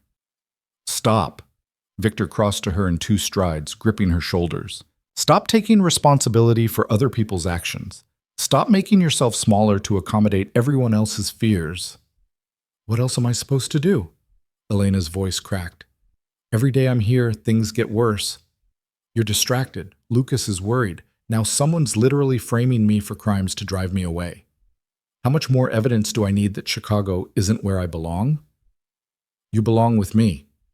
Victor said it with absolute certainty, his hands tightening on her shoulders. I don't care what obstacles we face or who tries to tear us apart. You belong with me, Elena. You always have. That's not enough. Tears streamed down her face now, unchecked and unstoppable. Love isn't enough when it costs this much, when it threatens everything around us. Then what is enough? Victor demanded. What would it take for you to stop running, to stop letting fear make your decisions? Elena stared at him, at this beautiful, dangerous, impossible man who'd held her heart for 9 years, who'd waited and watched and loved her from a distance because she'd been too scared to close it. I don't know, she whispered. I honestly don't know if anything is enough. Victor's expression crumbled, pain replacing anger in his gray eyes. Then maybe you should go back to Seattle after all. Maybe Lucas is right. Maybe loving you from 2,000 miles away is all I'm ever going to get. He released her and stepped back, creating distance that felt like a chasm. I'll have Marcus take you back to your room, Victor continued, his voice carefully controlled. You'll be safe there for tonight. Tomorrow, Lucas will deal with Jennifer and clear your name, and then you can decide whether you're staying or going. Whether I'm worth fighting for or just another complication, you're better off avoiding. Victor, please leave, Elena. He turned away from her, his shoulders rigid with tension. I can't look at you right now and not beg you to stay. And I'm done begging. I'm done fighting for someone who won't fight for themselves. The dismissal shattered something in Elena's chest. She wanted to argue, to explain, to make him understand. But what could she say? That she loved him but not enough to risk her relationship with Lucas? That she wanted him but feared the wanting too much to act on it? None of it would change the fundamental truth. She was too scared to choose him. And Victor deserved better than that. Elena left his quarters without another word, her gown trailing behind her like a funeral shroud. By the time she reached her own room, the first sob had broken free. By the time she'd locked her door and collapsed on her bed, still wearing her elegant gown and her jewelry and the perfume she'd chosen specifically because Victor had once mentioned liking that scent, she was crying so hard she could barely breathe. She'd lost him. Through her own fear and indecision and inability to be brave enough, she'd lost the only man she'd ever loved. And the worst part was knowing she had no one to blame but herself. Elena woke to pounding on her door and sunlight streaming through windows she'd forgotten to cover. Her head throbbed from crying herself to sleep, and her evening gown was twisted uncomfortably around her body, the delicate fabric creased beyond repair. Elena! Lucas's voice carried through the door, sharp with urgency. Open up, now! She stumbled to the door, still half asleep and disoriented, pulling it open to find her brother flanked by Marcus and 2 security personnel she didn't recognize. Get dressed, Lucas said without preamble, his expression grim. We've got a situation. What kind of situation? Elena's voice came out rough from sleep and tears. The kind where Jennifer didn't work alone. Lucas pushed past her into the room, his entire body radiating controlled fury. We picked her up an hour ago. She broke in under 20 minutes. Gave us names, locations, everything. Elena's stomach dropped. What do you mean she didn't work alone? She was working for the Martinez family. Lucas ran a hand through his hair, exhaustion evident in every line of his face. They approached her 3 months ago, offered her $250,000 to create chaos in my organization. Framing you was just the opening move. The words didn't seem real. Elena sank onto the edge of her bed, her mind struggling to process this new threat. Why me? Why would they? Because they're smart. Marcus spoke up from the doorway, his expression apologetic. They researched Lucas's vulnerabilities, found out his sister had come back after 9 years away, figured causing trouble for you would distract him, maybe drive you away again and hurt him emotionally. They were right. Lucas's voice had gone quiet, dangerous. I've been so focused on protecting you, on making sure this situation with Jennifer got resolved, that I missed what they were really doing. While we were investigating the theft, Martinez moved product through 3 of our territories, paid off 2 of our distributors, set up operations in areas we've controlled for 5 years. Elena's breath caught. Lucas, I'm so sorry. I didn't mean to. This isn't your fault. Her brother crossed to her, gripping her shoulders with gentle firmness. This is Martinez being opportunistic and Jennifer being a vindictive traitor. You're the victim here, not the problem. Where's Victor? The question escaped before Elena could stop it, her heart already knowing something was wrong by his absence. Lucas's expression darkened further. That's the other situation. Victor left 2 hours ago to handle something. Won't tell me what, won't answer his phone, just said it was related to Jennifer and he'd be back by noon. Cold fear sliced through Elena's chest. Left to go where? I don't know. Frustration edged Lucas's voice. He's been off since the gala, distracted, angry. Elena, did something happen between you two last night? Because he's not acting like himself, and I need my second-in-command focused right now. The memory of Victor's devastated expression flashed through Elena's mind, the way he'd told her to leave, the resignation in his voice when he'd said he was done fighting for someone who wouldn't fight for themselves. We had a disagreement, she said carefully, about the situation with Jennifer. He was angry that someone had targeted me. It wasn't entirely a lie, just not the whole truth. Lucas studied her with those 2 perceptive eyes, clearly sensing there was more to the story. But before he could press further, his phone rang. Talk to me, he answered, his expression shifting from concern to alarmed in the space of a breath. When? How many? No, don't engage until I get there. Keep eyes on them and wait for my signal. He ended the call and turned to Marcus. Martinez has 8 men surrounding the warehouse on Collins Street. They're armed and they're not being subtle about it. That's where we're storing the pharmaceutical shipment, Marcus said, already moving toward the door. If they take that, we lose $2 million in product and our distribution network on the south side. Which is exactly why they're targeting it. Lucas grabbed his coat, his mind clearly already strategizing. Marcus, get the team together. Elena, he turned back to his sister. You stay here. Lock the door. Don't open it for anyone except me or Victor. Lucas, let me help. I can... No. The word was absolute, allowing no argument. You're already a target. I'm not putting you in more danger. Stay here. That's an order. Then he was gone, Marcus and the security team following, leaving Elena alone in her room with fear clawing at her chest and questions spinning through her mind. Where was Victor? What was he handling that he couldn't tell Lucas about? And why did Elena have the terrible certainty that whatever he was doing was connected to her, to them, to the impossible situation they'd created by loving each other? She lasted 15 minutes before the waiting became unbearable. Elena changed quickly into jeans and a sweater, then grabbed her phone and pulled up Victor's contact information. Her finger hovered over the call button for a long moment before she pressed it. Straight to voicemail. She tried again. Same result. Terror and fury warred in Elena's chest. Victor was shutting her out, handling something dangerous without backup, and she had no way to reach him or help him or even know if he was safe. Her phone buzzed with a text from an unknown number. If you want to see Victor alive, come to the old factory on Riverside Drive, alone. Tell anyone and he dies. Elena's blood turned to ice. The message was simple, direct, and utterly terrifying. Someone had Victor. Someone was using him to lure her out. Every rational instinct screamed at her to call Lucas, to get backup, to let the professionals handle this. But the message had been clear. Tell anyone, and Victor dies. She couldn't risk it. Couldn't gamble with Victor's life on the chance that whoever had him was bluffing. Elena grabbed her coat and slipped out of the estate through the kitchen entrance, where staff were too busy with morning routines to notice one more person passing through. She called a car service, giving the driver an address 3 blocks from the factory, then walked the rest of the way with her heart pounding and her mind racing through terrible scenarios. The factory loomed against the gray morning sky, an abandoned relic from Chicago's industrial past, all broken windows and rusted metal and shadows that could hide anything. Elena approached slowly, scanning for threats, looking for any sign of Victor or his captors. "I'm here," she called out, her voice echoing off concrete and steel. "I came alone like you asked. Where is he, Batsy?" Movement in her peripheral vision made her spin.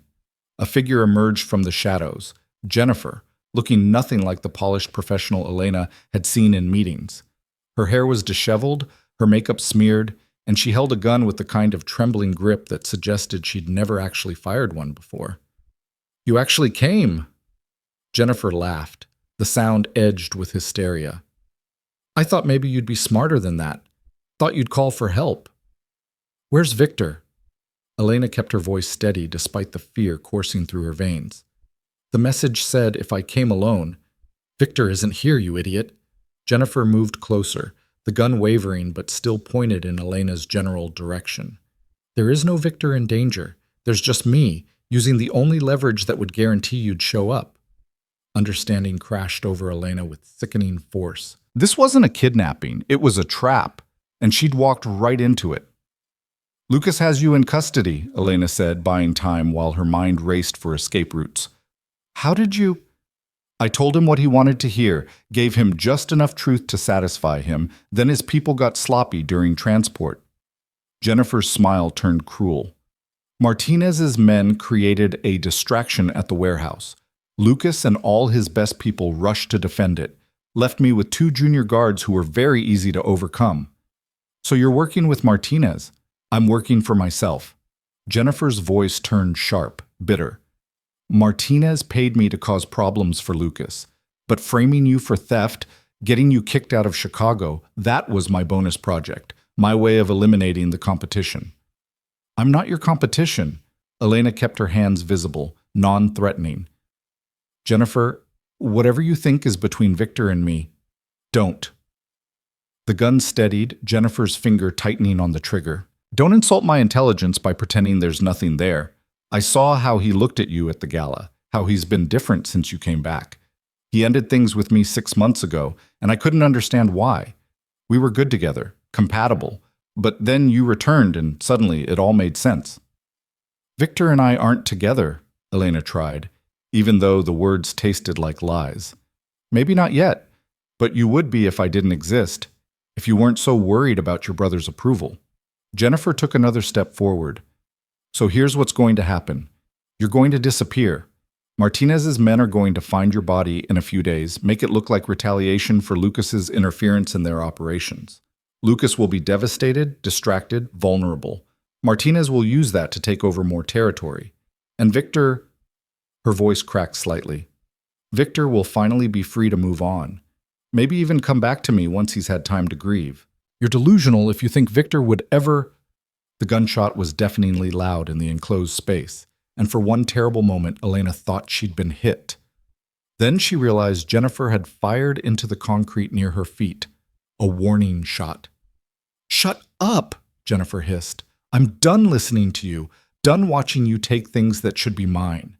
You had 9 years away from Chicago, 9 years to build a different life, but you couldn't stay gone, could you? Had to come back and ruin everything." Elena's mind raced, calculating distances and angles and the likelihood she could rush Jennifer before the other woman fired again. Not good odds. Jennifer might be unstable, but she was also desperate, and desperate people were dangerous. "Martinez is using you," Elena said, trying a different approach. "You really think he's going to let you walk away after this? That he won't tie up loose ends by making sure you can't testify against him?" Uncertainty flickered across Jennifer's face. "I'm not an idiot. I have insurance. Evidence of his involvement that gets released if anything happens to me." "The same way you had evidence against Lucas that was supposed to protect you?" Elena pressed. "How's that working out? You're here, aren't you? Holding a gun on me instead of safely in witness protection or on a beach somewhere spending your payoff. Because of you!" Jennifer's composure cracked further, rage and pain pouring through. "Everything fell apart because of you. If you just stayed in Seattle where you belonged." Jennifer, listen to me. Elena softened her voice, trying to find the rational person beneath the desperation. Whatever happens here, it doesn't end well for you. If you kill me, Lucas will never stop hunting you. Victor will never forgive you. Martinez will eliminate you as a liability. Your only chance is to put down the gun and let me help you. Help me, Jennifer laughed, the sound brittle and broken. Like you helped Victor? Like you helped your brother? You help people by leaving them, Elena. It's what you do best.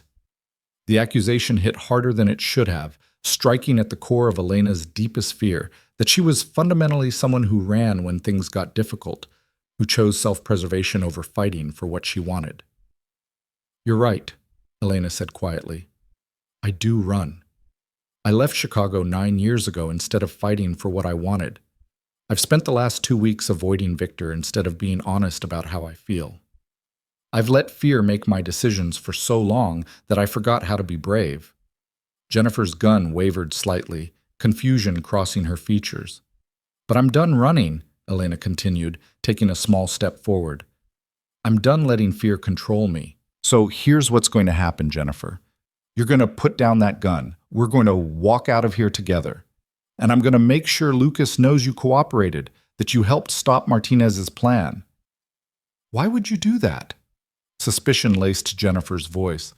Why would you help me after everything I've done? Because I understand what it's like to want someone you can't have.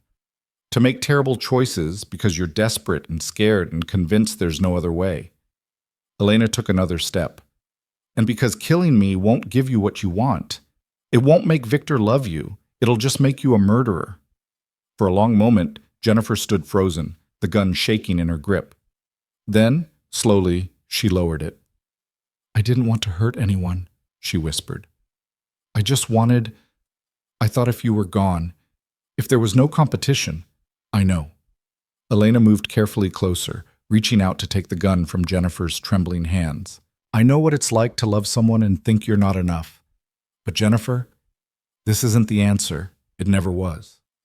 The moment Elena's fingers closed around the gun, everything happened at once. The factory's main door slammed open. Victor burst through, flanked by Marcus and 4 security personnel, all armed and moving with tactical precision. Elena! Victor's voice carried across the space, rough with fear and relief and fury all tangled together. Jennifer lunged backward, yanking the gun away from Elena and raising it again with desperate, trembling hands. Stay back! All of you, stay back or I'll... You'll what? Victor moved forward slowly, his entire focus on Jennifer. Shoot the woman I love? The only person in this world who matters more to me than my own life? Is that really how you want this to end? The declaration rang through the empty factory, raw and honest and utterly unambiguous. Elena's breath caught as she watched Victor advance, saw the absolute certainty in his eyes, heard the truth he'd just proclaimed in front of witnesses and subordinates and anyone who might report back to Lucas. He'd stopped hiding, stopped pretending, and in doing so, he'd removed any doubt about where his loyalties lay. You love her? Jennifer's voice broke on the words. After everything, after all the time we spent together, you love her? I've loved her for 9 years. Victor kept moving forward, closing the distance with careful, measured steps. Since before you and I ever met. Since before I knew what it meant to love someone so much that living without them felt like dying. So yes, Jennifer, I love her, and I will do whatever it takes to protect her. Even if it costs you Lucas? Jennifer swung the gun between Elena and Victor, her control slipping further with each word. Even if it destroys your friendship and your position and everything you've built. Even then. Victor's voice was steel wrapped in certainty. Elena is my choice. She's always been my choice. I was just too much of a coward to say it out loud until now. Jennifer's face crumpled, tears streaming down her cheeks as the last of her composure shattered. I could have made you happy. We were good together. No. Victor shook his head, his expression softening slightly with genuine regret. We were convenient, compatible on paper, but Jennifer, you deserved someone who looked at you the way I look at Elena, someone who chose you first, always, without hesitation. That was never going to be me. The gun lowered as Jennifer's shoulders shook with sobs. Marcus moved quickly, disarming her with professional efficiency while two security personnel moved to restrain her. Victor didn't spare them a glance. His attention was entirely on Elena, crossing the distance between them in long strides and pulling her against his chest with desperate intensity. "Are you insane?" he demanded against her hair, his arms tight enough to make breathing difficult. "Coming here alone? Walking into an obvious trap? Elena, you could have been killed. She said she'd kill you if I told anyone." Elena's voice was muffled against his shirt, her own arms wrapped around his waist, like she might never let go. "I couldn't risk it. I couldn't lose you." Victor pulled back just enough to frame her face with his hands, his gray eyes burning with emotion. "So you were willing to die for me? To walk into danger without backup or a plan because some deranged woman sent you a text message?" "Yes."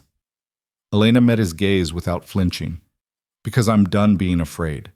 Done letting fear make my choices. Done pretending I can live without you." "Elena, I love you." The words tumbled out, uncensored and unguarded. "I love you, and I'm sorry it took me so long to be brave enough to say it. I'm sorry I kept running, kept choosing fear over fighting for what I want. But I'm done running now. I'm choosing you, Victor.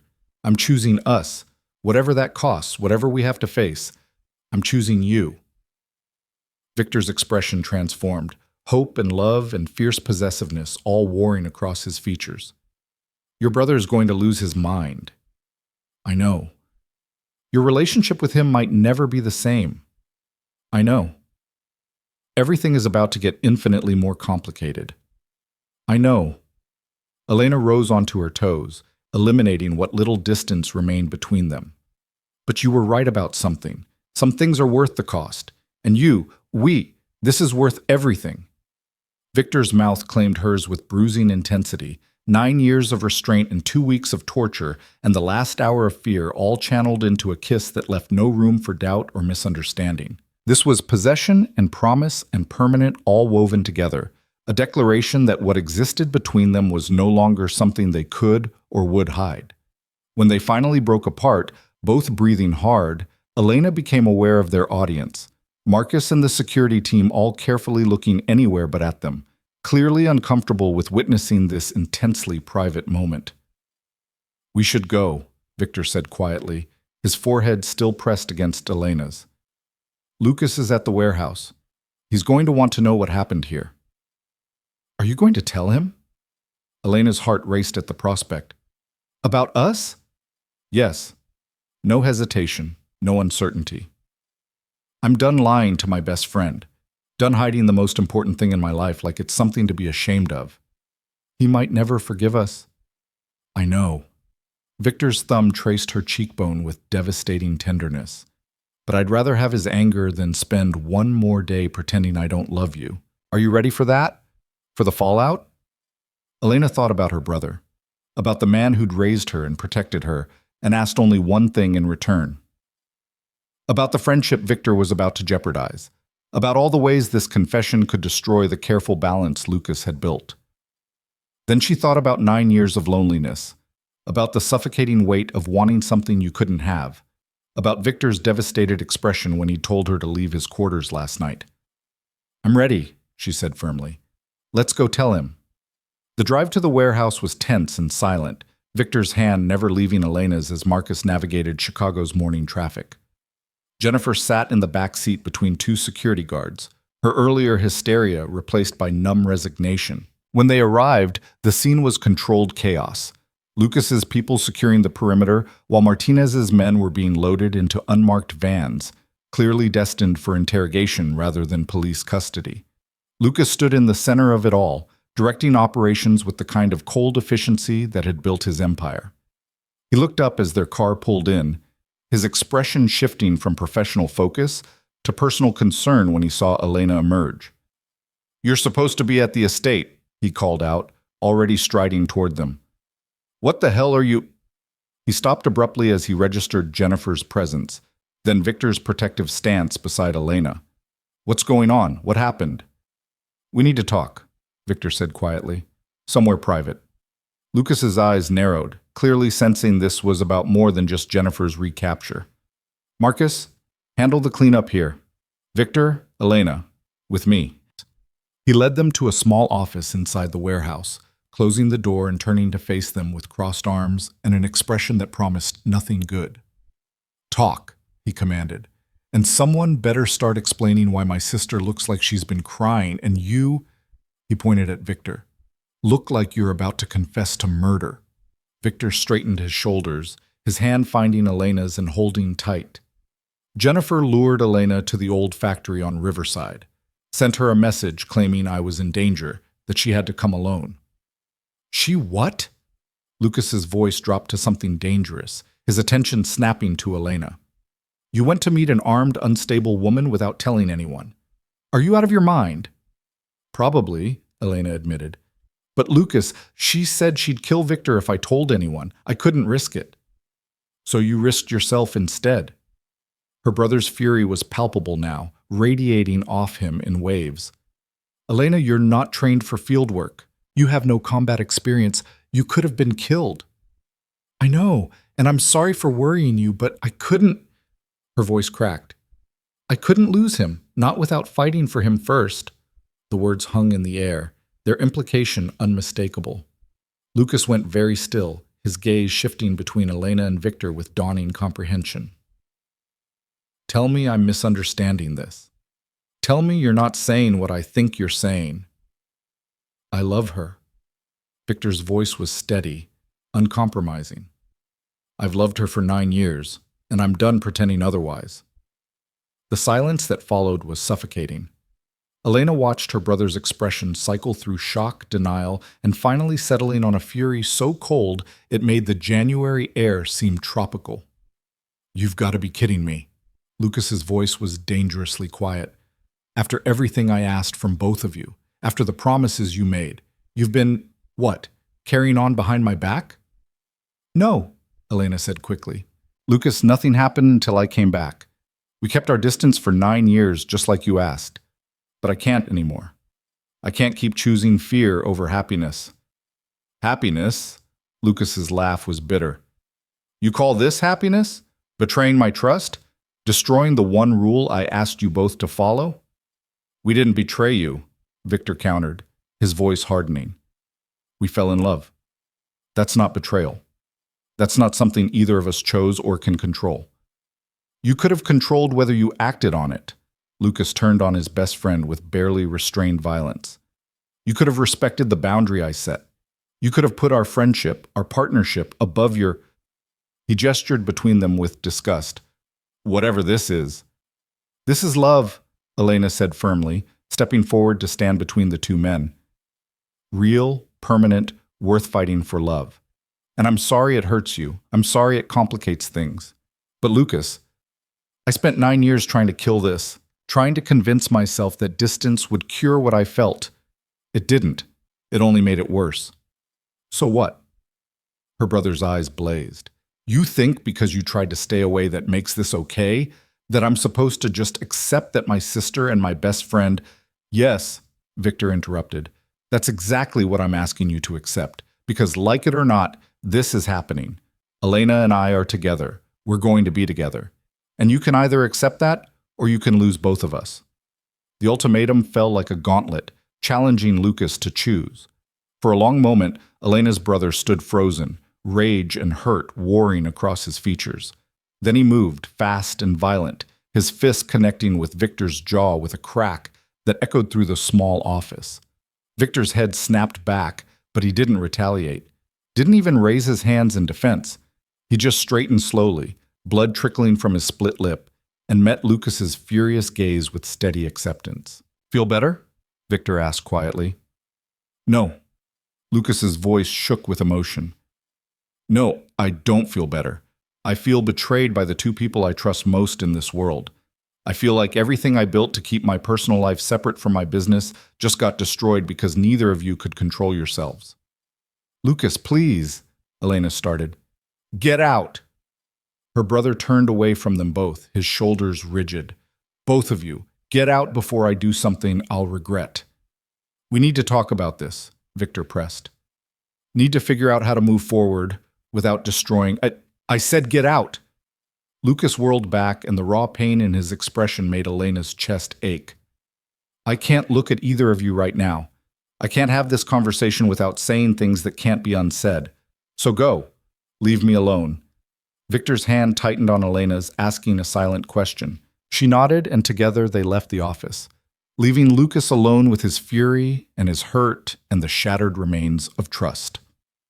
The drive back to the estate passed in heavy silence. When they finally arrived, Victor led Elena not to her quarters or his, but to the garden where they'd had their confrontation 2 weeks ago. Snow had started to fall, light flakes that caught in Elena's hair and melted against her cheeks. Victor pulled her close, wrapping his arms around her as they stood in the exact spot where this had begun so many years ago. "He'll come around," Victor said quietly, though he didn't sound entirely convinced. "Lucas loves you. He'll forgive us eventually." "And if he doesn't?" Elena looked up at him, needing honesty more than comfort. "If we just destroyed your friendship for good?" Victor was quiet for a long moment, his jaw still swollen from Lucas's punch. When he finally spoke, his voice was rough with emotion. "Then we'll survive it together. Build something new from the ruins." "Because, Elena, I meant what I said. I'd rather have his anger and your love than his friendship and a lifetime of pretending." Elena rose onto her toes and kissed him gently, carefully avoiding his split lip. "I love you," she whispered. "I'm sorry it took me so long to be brave enough to choose you." "You're choosing me now." Victor pulled her closer, tucking her head beneath his chin. "That's all that matters." They stood together as snow continued to fall. Two people who'd fought against inevitability for 9 years finally surrendering to it. The cost had been high. Lucas's trust, the comfortable dynamic they'd all maintained, the illusion that love could be controlled or denied. But as Elena breathed in Victor's scent and felt his heartbeat steady against her cheek, she couldn't bring herself to regret the choice. Couldn't wish they'd continued hiding and pretending and slowly dying inside. This, standing in Victor's arms while snow fell and their future hung uncertain, was worth every consequence they'd face. Even if it meant losing everything else, they'd found each other. And that, Elena was finally beginning to understand, was the only thing that truly mattered. 3 days passed with no word from Lucas. 3 days of Elena and Victor existing in a strange limbo, together but uncertain, committed but aware that their happiness came at a price neither of them had fully calculated. They'd moved Elena's things into Victor's quarters without discussion, the decision feeling inevitable rather than planned. At night, they held each other with desperate intensity, as if proximity could somehow shield them from the consequences gathering like storm clouds. During the day, Victor continued managing Lucas's operations, though every meeting felt weighted with tension. Lucas attended when necessary, his interactions with Victor coldly professional, his gaze sliding past Elena as if she'd ceased to exist entirely. It was worse than anger, worse than shouting or accusations or even violence. This calculated erasure, this deliberate denial of her presence, cut deeper than any words could have. On the 4th morning, Elena woke to find Victor already dressed, staring out the bedroom window at the snow-covered grounds with an expression that made her heart clench. "He's selling his shares in the Northside development," Victor said quietly, not turning around. "The project we've been working on together for 2 years. He's cutting me out." Elena sat up, pulling the sheets around herself. "Can he do that?" "Legally? Yes. We structured the partnership to allow either of us an exit." Victor's jaw tightened. "I just never thought he'd actually use it. Never thought he'd let personal feelings compromise business decisions." "Maybe he needs time. Maybe if we just—" "Elena." Victor finally turned to face her, and the resignation in his eyes stole her breath. "I don't think time is going to fix this. I think Lucas has made his choice, and that choice is to excise us both from his life as completely as possible." The words hung heavy in the morning air, speaking a truth Elena had been trying desperately to deny.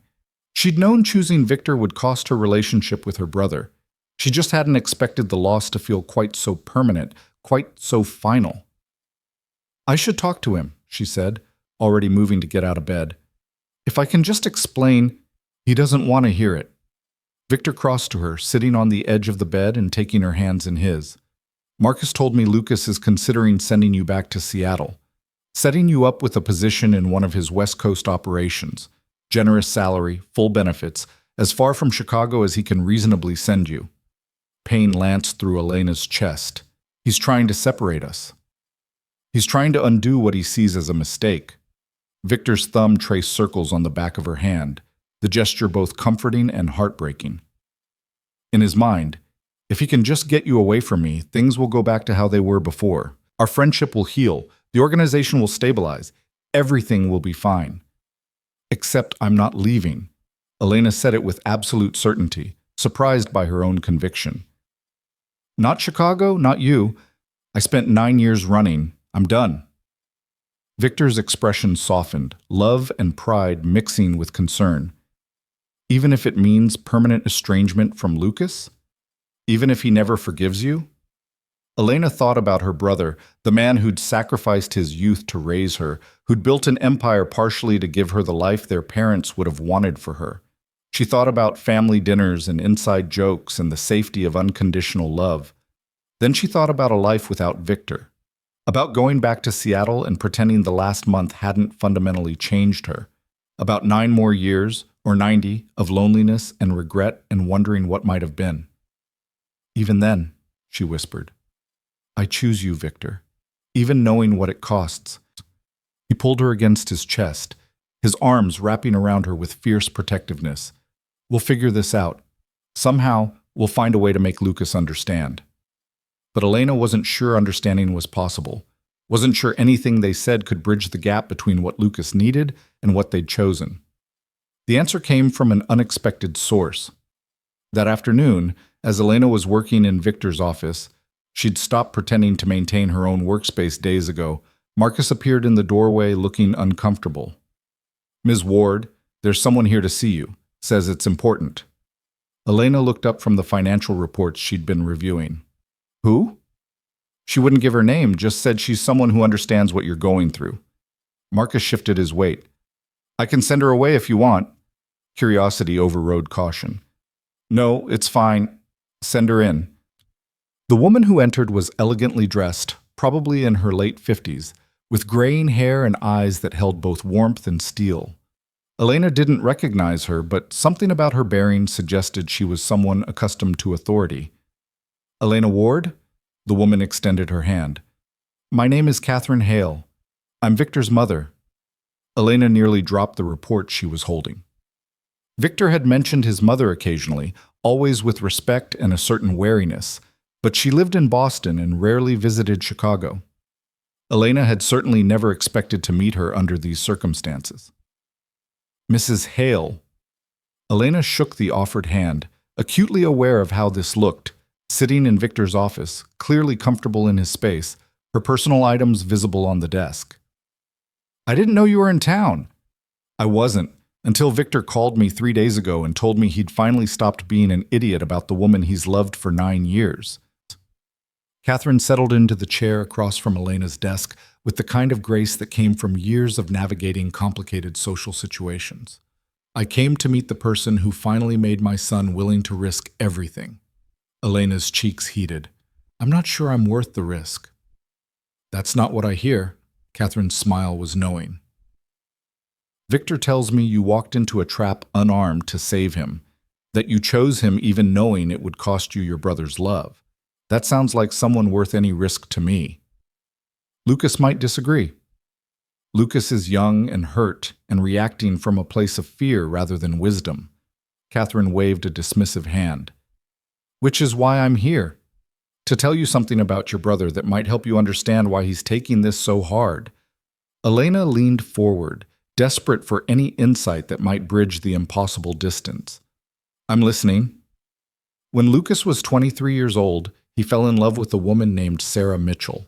Catherine's expression turned sympathetic. Beautiful, intelligent, everything he thought he wanted. They were together for 6 months before Lucas discovered she was working for the Kozlov family, feeding them information about his operations, helping them undermine his business. Elena's breath caught. Lucas had never mentioned this, never spoken of any serious relationship before the organization had consumed his life entirely. The betrayal nearly destroyed him, Catherine continued. Not just the loss of someone he loved, but the realization that his personal feelings had compromised his judgment, had put his entire operation and everyone who depended on him at risk. After that, he made a rule. Never mix business with personal attachments. Keep the people you love separate from the people you work with. And then I developed feelings for Victor. Understanding crystallized with sickening clarity. His best friend, his second in command. I violated the one boundary he created to protect himself. Exactly, Catherine nodded. In Lucas's mind, this isn't just about you and Victor falling in love.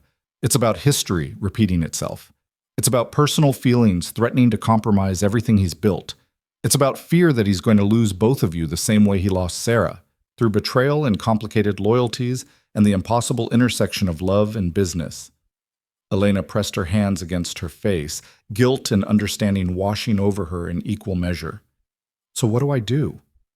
How do I prove to him that Victor and I aren't Sarah, that we're not going to betray him or use our relationship to undermine him? You can't prove it. Catherine's voice was gentle, but firm.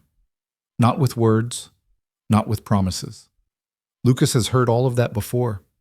What he needs is time and space, and evidence through consistent action that you and Victor can maintain both your relationship and your loyalty to him. He won't give us that chance. He's trying to send me back to Seattle. Then don't go. Catherine stood, smoothing down her skirt with practiced elegance. Stay here. Keep showing up. Keep demonstrating that your love for Victor doesn't diminish your love for Lucas. Eventually, he'll see that this situation is different, that you're not Sarah. And if he doesn't? Elena's voice cracked. If he never forgives us? Catherine moved around the desk, placing a gentle hand on Elena's shoulder. Then you'll have to accept that some people aren't capable of seeing past their own pain. But Elena, I've known Lucas since he was a teenager. I watched him raise you after your parents died. That man loves you more than he loves anyone in this world. He'll come around. It might take months. It might take years. But he'll come around. After Catherine left, Elena sat alone in the office, processing everything she'd learned. The pieces were beginning to fit together. Lucas's extreme reaction, his inability to even look at her, the way he was systematically removing Victor from his business ventures. This wasn't just anger, it was trauma response. Lucas was reacting to old wounds, old fears, old betrayals that had nothing to do with Elena and Victor's actual relationship. Understanding didn't fix anything, but it gave Elena something she desperately needed: hope. She found Victor in the gym, a space he retreated to when stress became unmanageable. He was attacking a heavy bag with controlled violence, each punch landing with precision that spoke to years of training. Your mother came to see me, Elena said from the doorway. Victor's hands stilled mid-punch. He turned slowly, surprise evident on his face. Catherine's here? In Chicago? Was here. I think she left already. Elena moved into the room, drawn to him despite the sweat and the raw energy radiating from his body. She told me about Sarah Mitchell. Victor's expression shuddered. Lucas told you about Sarah? Your mother did. Said it explained why he's reacting this way. It does. Victor unwrapped his hands with sharp, angry movements. Sarah destroyed Lucas's ability to trust that personal relationships and business loyalty can coexist. And we just confirmed his worst fear, that mixing the two leads to betrayal and complications. We didn't betray him. No. But in his mind, we betrayed his trust, violated the one boundary he asked us to maintain. Victor tossed the hand wraps aside, running both hands through his sweat-dampened hair. And the worst part is, he's not entirely wrong. I knew how he'd react. I knew what this would cost. And I chose you anyway. I'm not sorry you did. Elena crossed to him, pressing her palms against his chest. But Victor, we need to fix this. We need to find a way to prove to Lucas that we're not Sarah, that our relationship doesn't threaten his organization or our loyalty to him. How? The word came out defeated, exhausted. He won't talk to either of us, won't listen to explanations. He's already restructuring operations to minimize my involvement. Elena, I think he's planning to push me out entirely. The possibility hit Elena like a physical blow. He wouldn't. You've been partners for over a decade. You helped him build everything he has. And I just destroyed the trust that partnership was built on. Victor's hands came up to frame her face, his gray eyes dark with pain and resignation. Maybe Catherine's right. Maybe we just need to give him time. But, Elena, I need you to understand something. If it comes down to choosing between my position with Lucas and my relationship with you, I choose you, every single time. That's not a choice you should have to make. But I will if necessary. He leaned down, pressing his forehead against hers. I've lost you once already. I'm not losing you again, not for Lucas, not for the organization, not for anything. Elena kissed him then, pouring everything she couldn't say into the contact. Love and gratitude and fierce determination to find a way through this that didn't require impossible sacrifices. When they finally broke apart, she knew what she had to do. I'm going to talk to Lucas, she said firmly. Force him to listen whether he wants to or not. Elena, no. She stepped back, her mind already made up. This has gone on long enough. I'm not letting my brother destroy himself and everything we all care about because he's too hurt to see past old trauma. He needs to hear the truth. And I'm the only one who can tell him in a way he might actually listen to. Victor looked like he wanted to argue, to protect her from the confrontation. Instead, he nodded slowly. Do you want me to come with you? No. This needs to be just Lucas and me, brother and sister.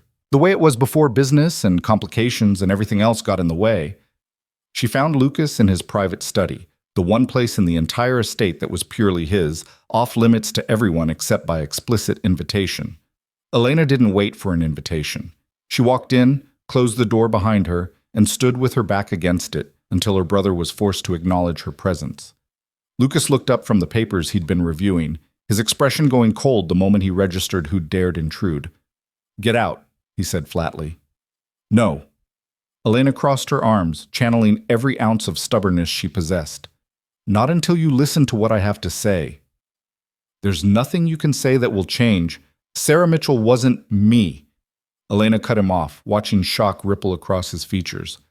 Whatever she did to you, whatever trust she destroyed, it has nothing to do with Victor and me. Lucas stood slowly, fury replacing shock. You have no right to bring her up, no right to... I have every right. Elena moved closer, refusing to be intimidated by his anger. Because you're punishing Victor and me for her sins. You're letting one woman's betrayal 9 years ago dictate how you respond to our relationship now. This isn't about Sarah.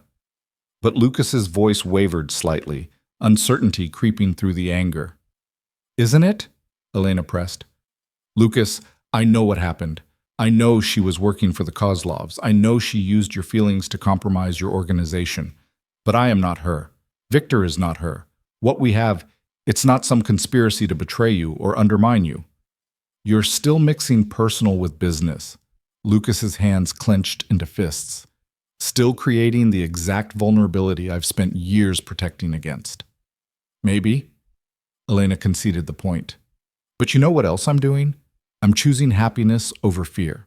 I'm refusing to let the possibility of pain prevent me from pursuing the only relationship that's ever felt real and permanent and worth fighting for. At what cost? Her brother's voice broke slightly. Elena, you're my sister, the most important person in my life. And Victor, he swallowed hard. He's been my best friend for over a decade. Losing both of you because you're not losing us. Elena closed the final distance between them, gripping her brother's arms with fierce intensity. Lucas, listen to me.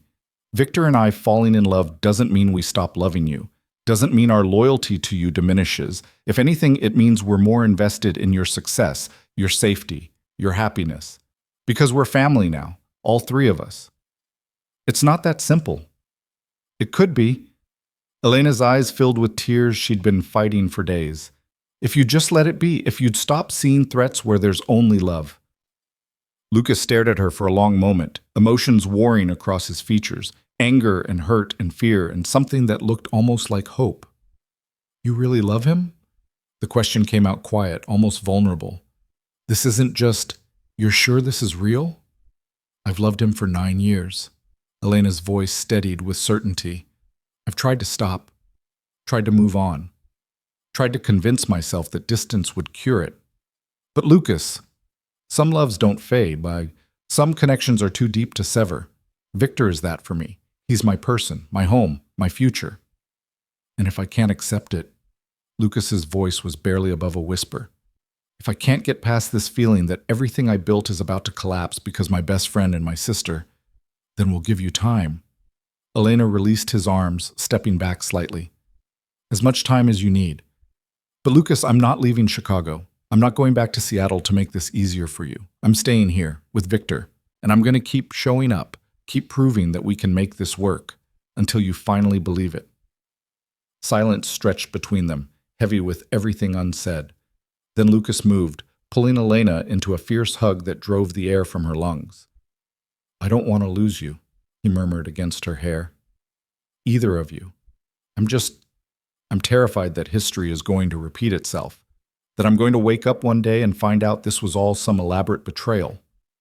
It's not. Elena hugged him back just as fiercely.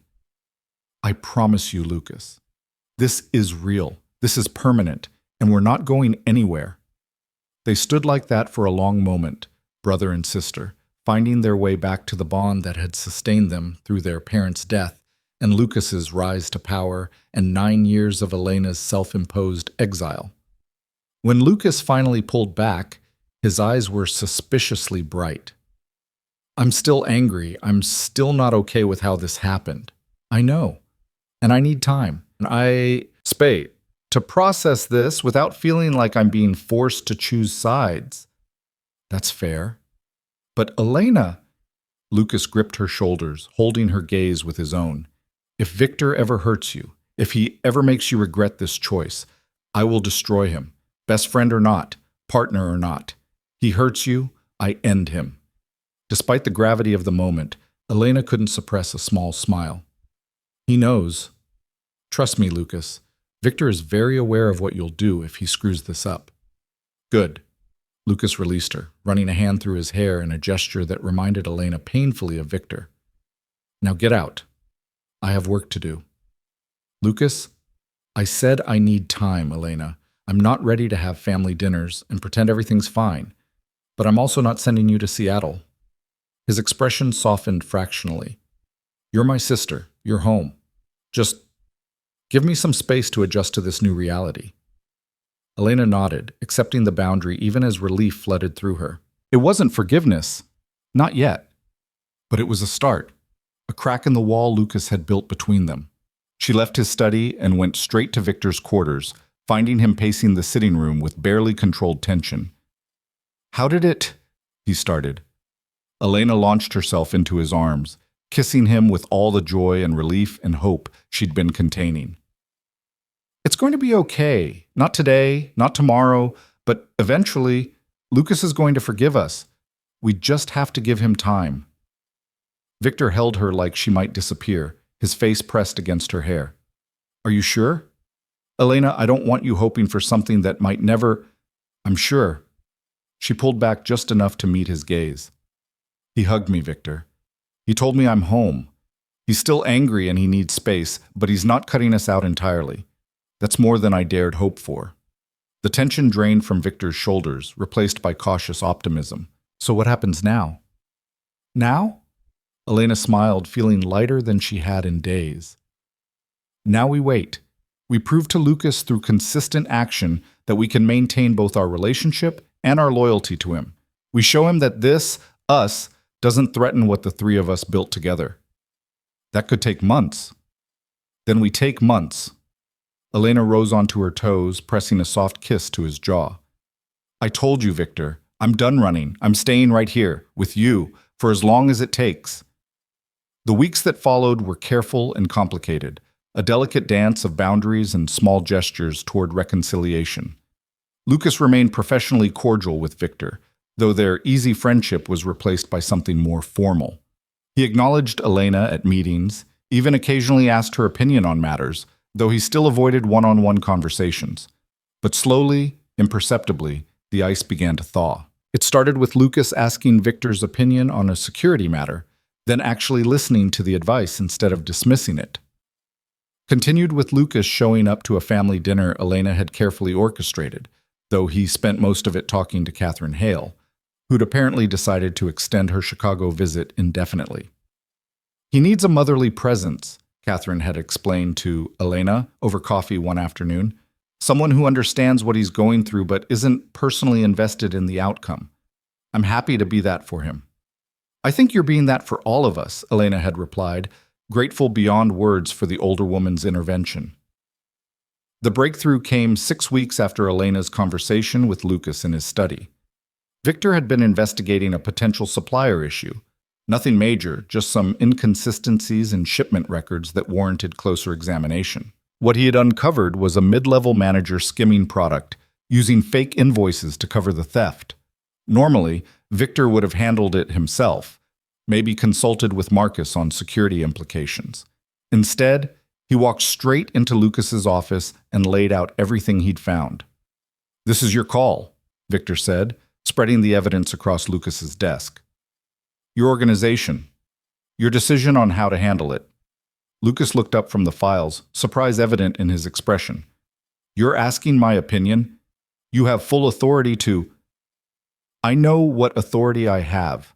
Victor met his former best friend's gaze steadily.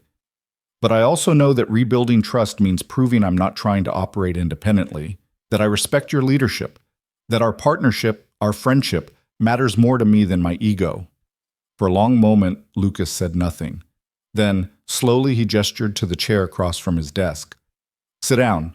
Walk me through what you found." They spent the next 2 hours working through the problem together, the way they used to before everything had gotten complicated. And when the solution was decided, termination and full restitution, but no violence, Victor stood to leave with something approaching their old dynamic. "Victor?" Lucas's voice stopped him at the door. "Thank you for bringing this to me instead of handling it alone. We're partners." Victor's voice was quiet but firm. "That still means something to me, even if everything else has changed." Everything else hasn't changed.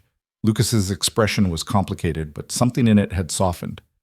"You're still my best friend, even when I want to punch you in the face for falling in love with my sister."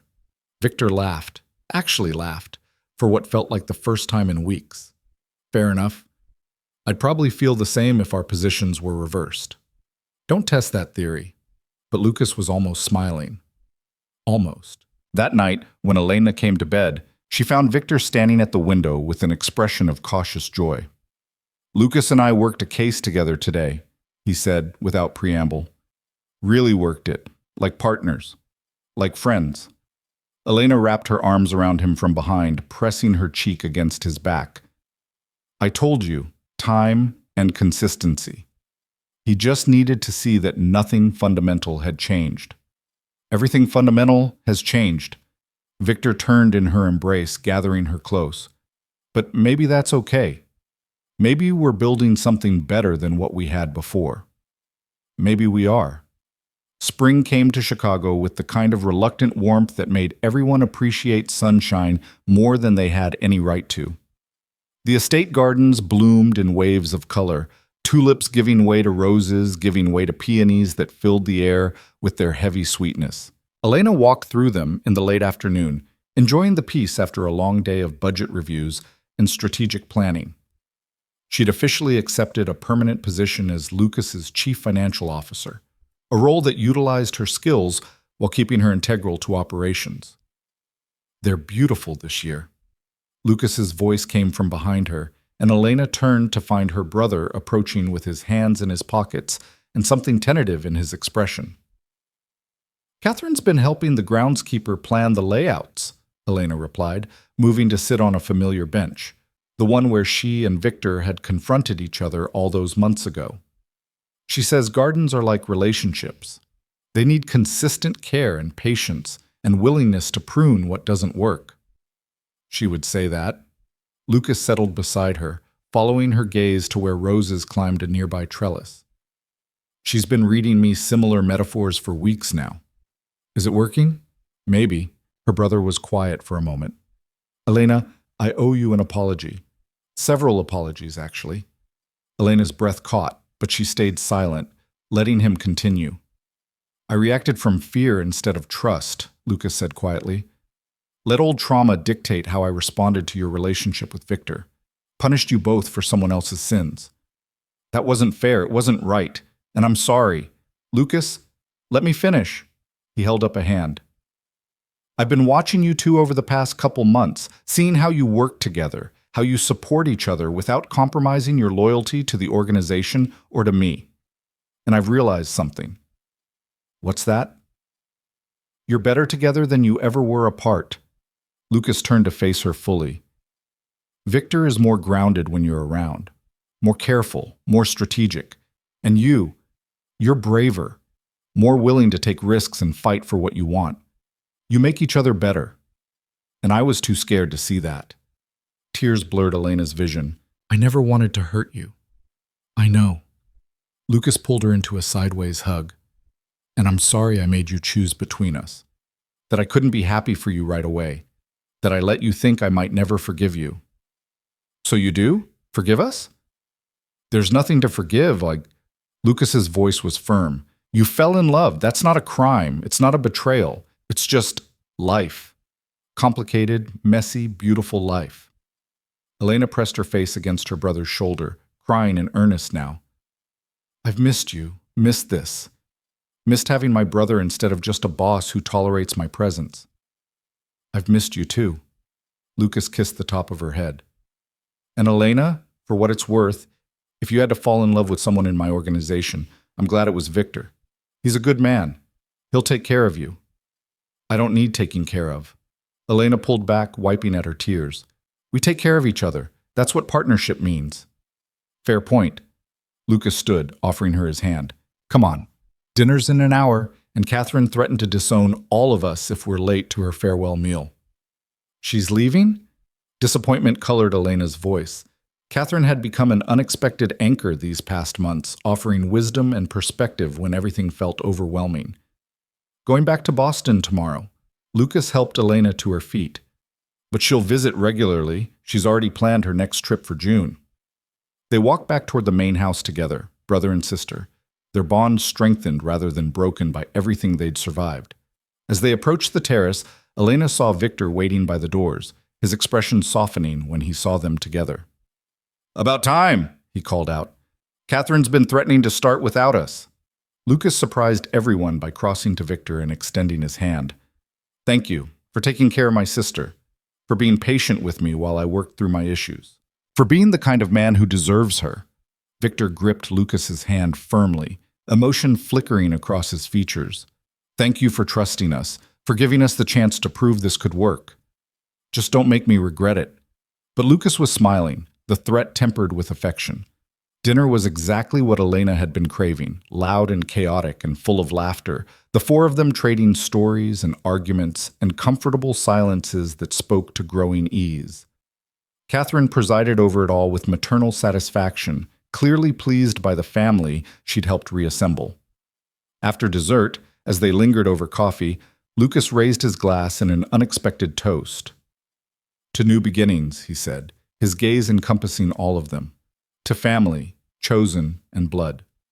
To forgiveness. To second chances. And to love, even when it comes in the most complicated possible packages. They clinked glasses, the gesture feeling like benediction and celebration all woven together. Later that night, as Elena and Victor lay tangled together in bed, she traced the fading bruise on his jaw, the remnant of Lucas's punch all those weeks ago. I can't believe we made it through, she whispered. Did you doubt we would?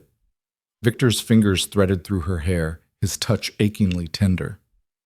Sometimes, when Lucas was at his most distant, when I thought I might have to choose between you and him after all. What would you have chosen? Elena met his gaze, seeing her whole future reflected in those gray eyes. You. I would have chosen you every time. I know. Victor pulled her closer. And that's exactly what convinced Lucas to forgive us. Not our promises or our explanations. The fact that you were willing to sacrifice your relationship with him rather than give up what we have. That kind of commitment can't be faked. He saw that. Eventually. I'm glad eventually came sooner rather than later. Me too. Victor kissed her softly. Though I would have waited, however long it took. They fell asleep wrapped around each other, secure in the knowledge that they'd survived the worst. That whatever challenges came next, they'd face them together. Summer arrived with Chicago heat and the kind of thunderstorms that lit up the sky like fireworks. Elena and Victor had settled into a rhythm, working alongside Lucas during the day, spending evenings in the garden or exploring the city, nights discovering new depths to the connection they'd denied for too long. On a July evening, as the sun set in streaks of orange and gold, Victor led Elena back to the garden gazebo where everything had truly begun. "You know what happened here 9 years ago," he said, pulling her close. "Right here, under these same stars. I almost kissed you for the first time." "You did kiss me," Elena corrected with a smile. "Once, very briefly, before Lucas called and reality intruded. Before you ran away to Seattle." Victor's arms tightened around her waist. "Before we spent 9 years pretending we could live without each other." "What's your point?" "My point—" Victor released her just long enough to drop to one knee, pulling a small velvet box from his pocket. "Is that I'm done with almosts. Done with hesitation. Done with letting fear or Lucas's feelings or anything else stop me from claiming what I want." Elena's breath stopped entirely as Victor opened the box, revealing a diamond ring that caught the fading sunlight and shattered it into rainbows. "Elena Ward," he said, his voice steady, despite the emotion shining in his eyes. "Will you marry me? Will you stay here in Chicago, build a life with me, deal with your overprotective brother and my meddling mother and all the complications that come with loving someone in this world?" "Yes." The answer came without hesitation, without doubt. "Yes to all of it. To you, to us, to forever." Victor slid the ring onto her finger, then stood and kissed her with all the passion and promise and permanence she'd ever dreamed of. When they finally broke apart, Elena was laughing and crying simultaneously, overwhelmed by the sheer rightness of this moment. "Lucas is going to lose his mind," she said between kisses. "Lucas already knows." Victor grinned. "I asked his permission 3 days ago." "You what?" "I asked his permission. Or more accurately, I told him I was going to propose and gave him the chance to object." Victor's expression turned serious. "He said yes, said he'd be honored to have me as his brother-in-law, said our wedding better be in Chicago because he's not traveling to Seattle for it." Fresh tears spilled down Elena's cheeks. "He really said that? He really said that. And then he threatened to break both my legs if I ever make you cry for the wrong reasons." Elena laughed, the sound full of joy and relief and love so fierce it felt like it might consume her. "I love you. Have I mentioned that recently?" "Not in the last 5 minutes." Victor pulled her close again. "Feel free to mention it as often as you like." They stood together as the sky darkened and the first stars began to appear, exactly where they'd almost begun 9 years ago. But this time, there would be no interruptions, no running, no fear or doubt or denial. This time, they were choosing each other, permanently, irrevocably. The wedding took place 6 months later in the estate gardens, despite the January cold. Catherine had insisted that was plenty of time to plan properly, and Elena had discovered that arguing with her future mother-in-law was an exercise in futility. Lucas walked Elena down the aisle with pride evident in every step, giving her away with genuine happiness rather than resignation. "Take care of her," he said to Victor, his voice carrying just far enough for Elena to hear. "With my life," Victor replied solemnly. "Good, because I wasn't kidding about the broken legs thing." Then Lucas stepped back, and Elena was standing beside Victor beneath an arch of white roses and winter greenery, promising forever to the only man she'd ever loved. The ceremony was simple but elegant, attended by a carefully curated mix of legitimate business associates and the key members of Lucas's organization who'd earned the right to witness this intensely personal moment. When the officiant finally pronounced them married, Victor kissed Elena with the kind of intensity that made several guests clear their throats meaningfully. Elena didn't care. After 9 years of denial and weeks of fighting for their right to be together, she was going to savor every moment of this hard-won happiness. The reception stretched into the early morning hours, full of dancing and champagne and toasts that ranged from heartfelt to hilariously inappropriate. Lucas gave a speech that had Elena crying and laughing simultaneously, talking about the little sister who'd always been too brave for her own good, and the best friend who'd finally gotten the sense to recognize what had been in front of him all along. I won't say it was easy, Lucas concluded, raising his glass, accepting that my sister and my best friend were in love, but watching them together these past months, seeing how they've built something real and lasting despite all the obstacles, including my stubbornness, I've learned something important. Love isn't a threat to loyalty, it's the foundation of it. To Victor and Elena, may they be as happy together as they deserve. The crowd erupted in applause, and Elena crossed to her brother, hugging him fiercely. Thank you, she whispered, for understanding, for forgiving us, for being here. Where else would I be? Lucas hugged her back just as tightly. You're my sister. He's my best friend, and now you're family in every possible way. I wouldn't miss this for anything. As midnight approached and guests began trickling away, Elena found herself in the garden again. Her garden now, hers and Victor's, the place where their story had begun and would continue. Happy? Victor appeared behind her, wrapping his arms around her waist and resting his chin on her shoulder. Deliriously. Elena leaned back against him, feeling the solid warmth of his body and the weight of his wedding band against her own. Though I still can't believe we're actually here, actually married, after everything. Believe it. Victor turned her to face him, his hands framing her face with the tenderness that had become so familiar. You're mine now, permanently. No more running, no more denial, no more letting fear make our decisions. No more, almost, Elena agreed, rising onto her toes to kiss him. Just us, together, finally. They swayed together in the winter darkness, dancing to music only they could hear, two people who'd fought against inevitability for 9 years before finally surrendering to it. Above them, stars blazed in the clear January sky, the same stars that had witnessed their first almost kiss, their garden confrontation, Victor's proposal. Now they bore witness to something new, a beginning rather than an ending, a choice rather than a surrender, a love that had survived denial and distance and every obstacle thrown in its path. Elena Ward, Elena Hale now, pressed closer to her husband and smiled against his shoulder. 9 years ago, she'd run from this man and this feeling, convinced that distance would cure what she was feeling. She'd been wrong about so many things back then. But now, standing in Victor's arms with her brother's blessing and her whole future stretching out before her like a gift, Elena finally understood what she should have known all along. Some loves are worth any cost. Some connections are too deep to sever. Some people are worth fighting for, even when, especially when, the fight seems impossible. Victor Hale had been her choice, her risk, her reward. And as they danced together under the winter stars, Elena knew with absolute certainty that she would make that choice again, every single day, for the rest of their lives. The waiting was over. The running had ended. Home, at last, was exactly where she belonged, in Victor's arms, in Lucas's life, in the complicated, beautiful, hard-won happiness they'd all built together. And it was perfect.